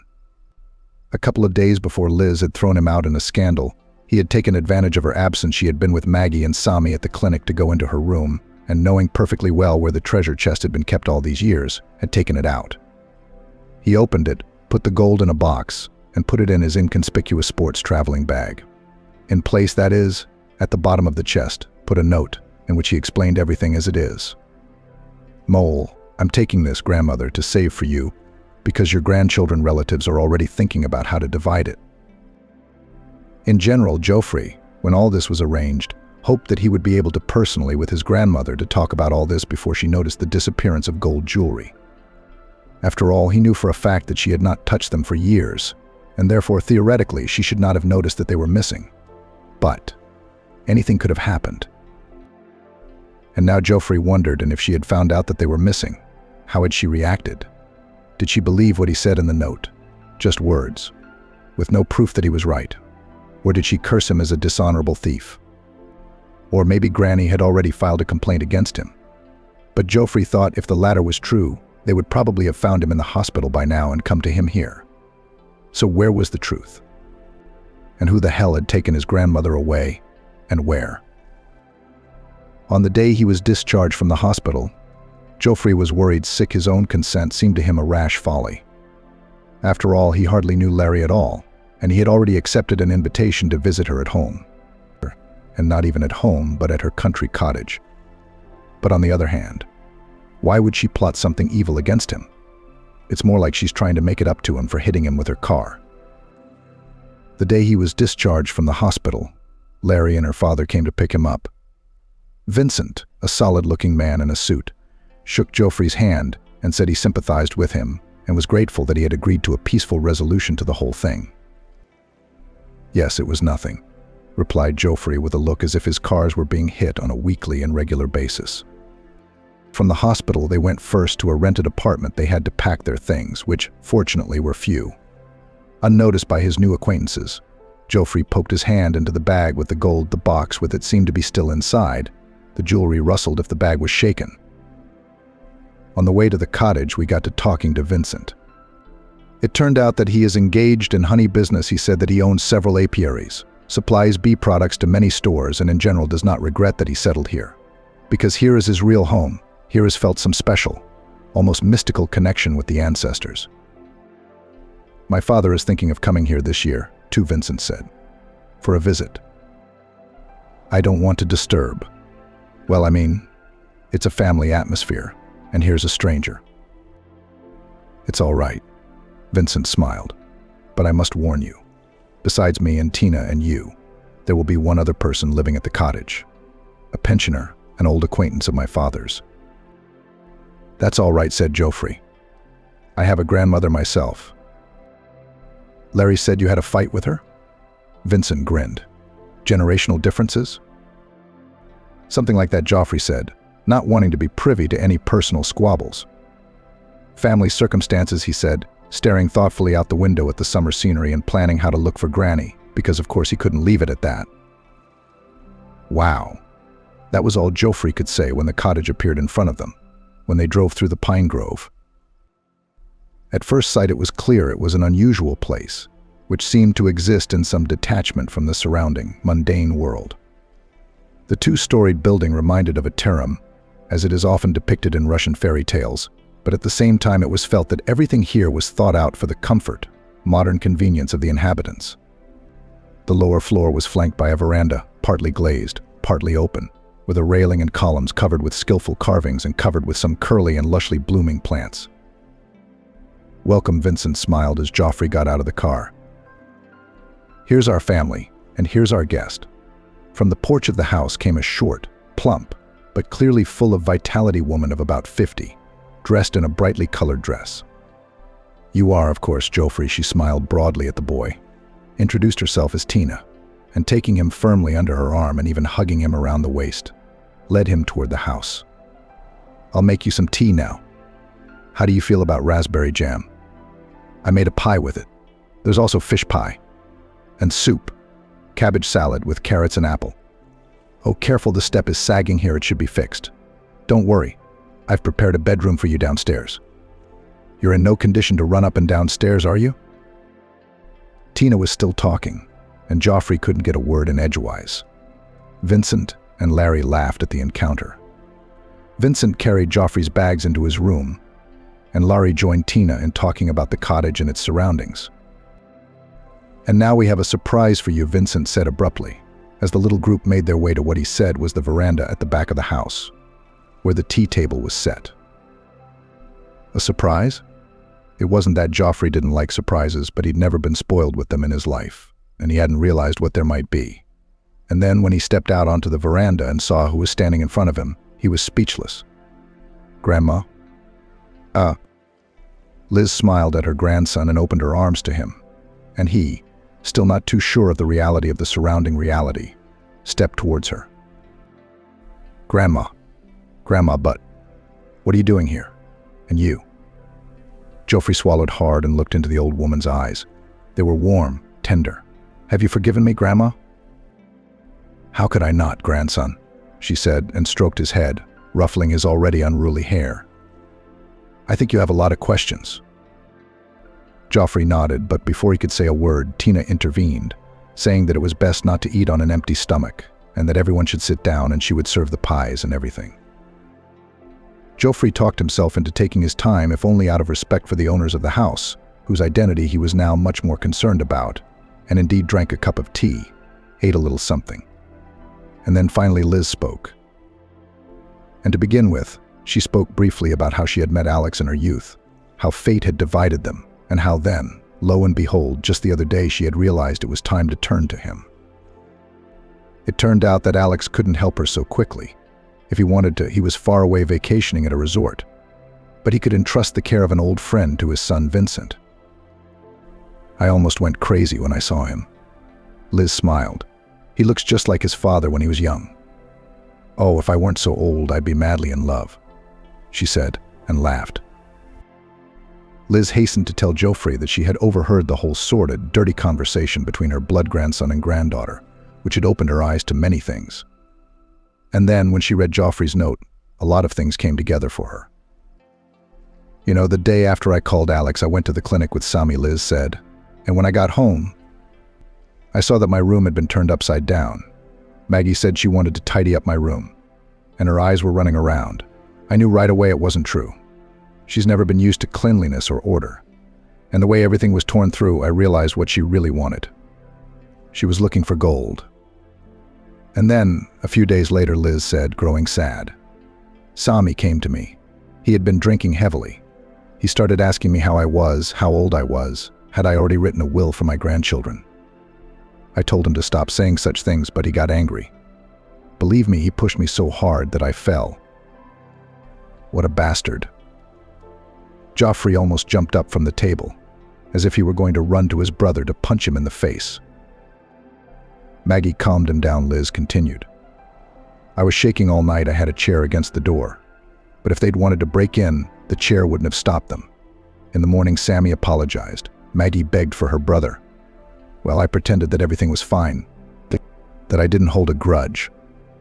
I really don't hold a grudge, Liz shrugged. What good is anger? It just eats away at your soul like rust. I decided I couldn't stay in my own house with them anymore. And then Alex talked it over with his son, and Vincent offered me a place to stay while everything was sorted out. Grandma, I always knew. Joffrey started to speak fervently, but then, pulling himself together, he continued more calmly.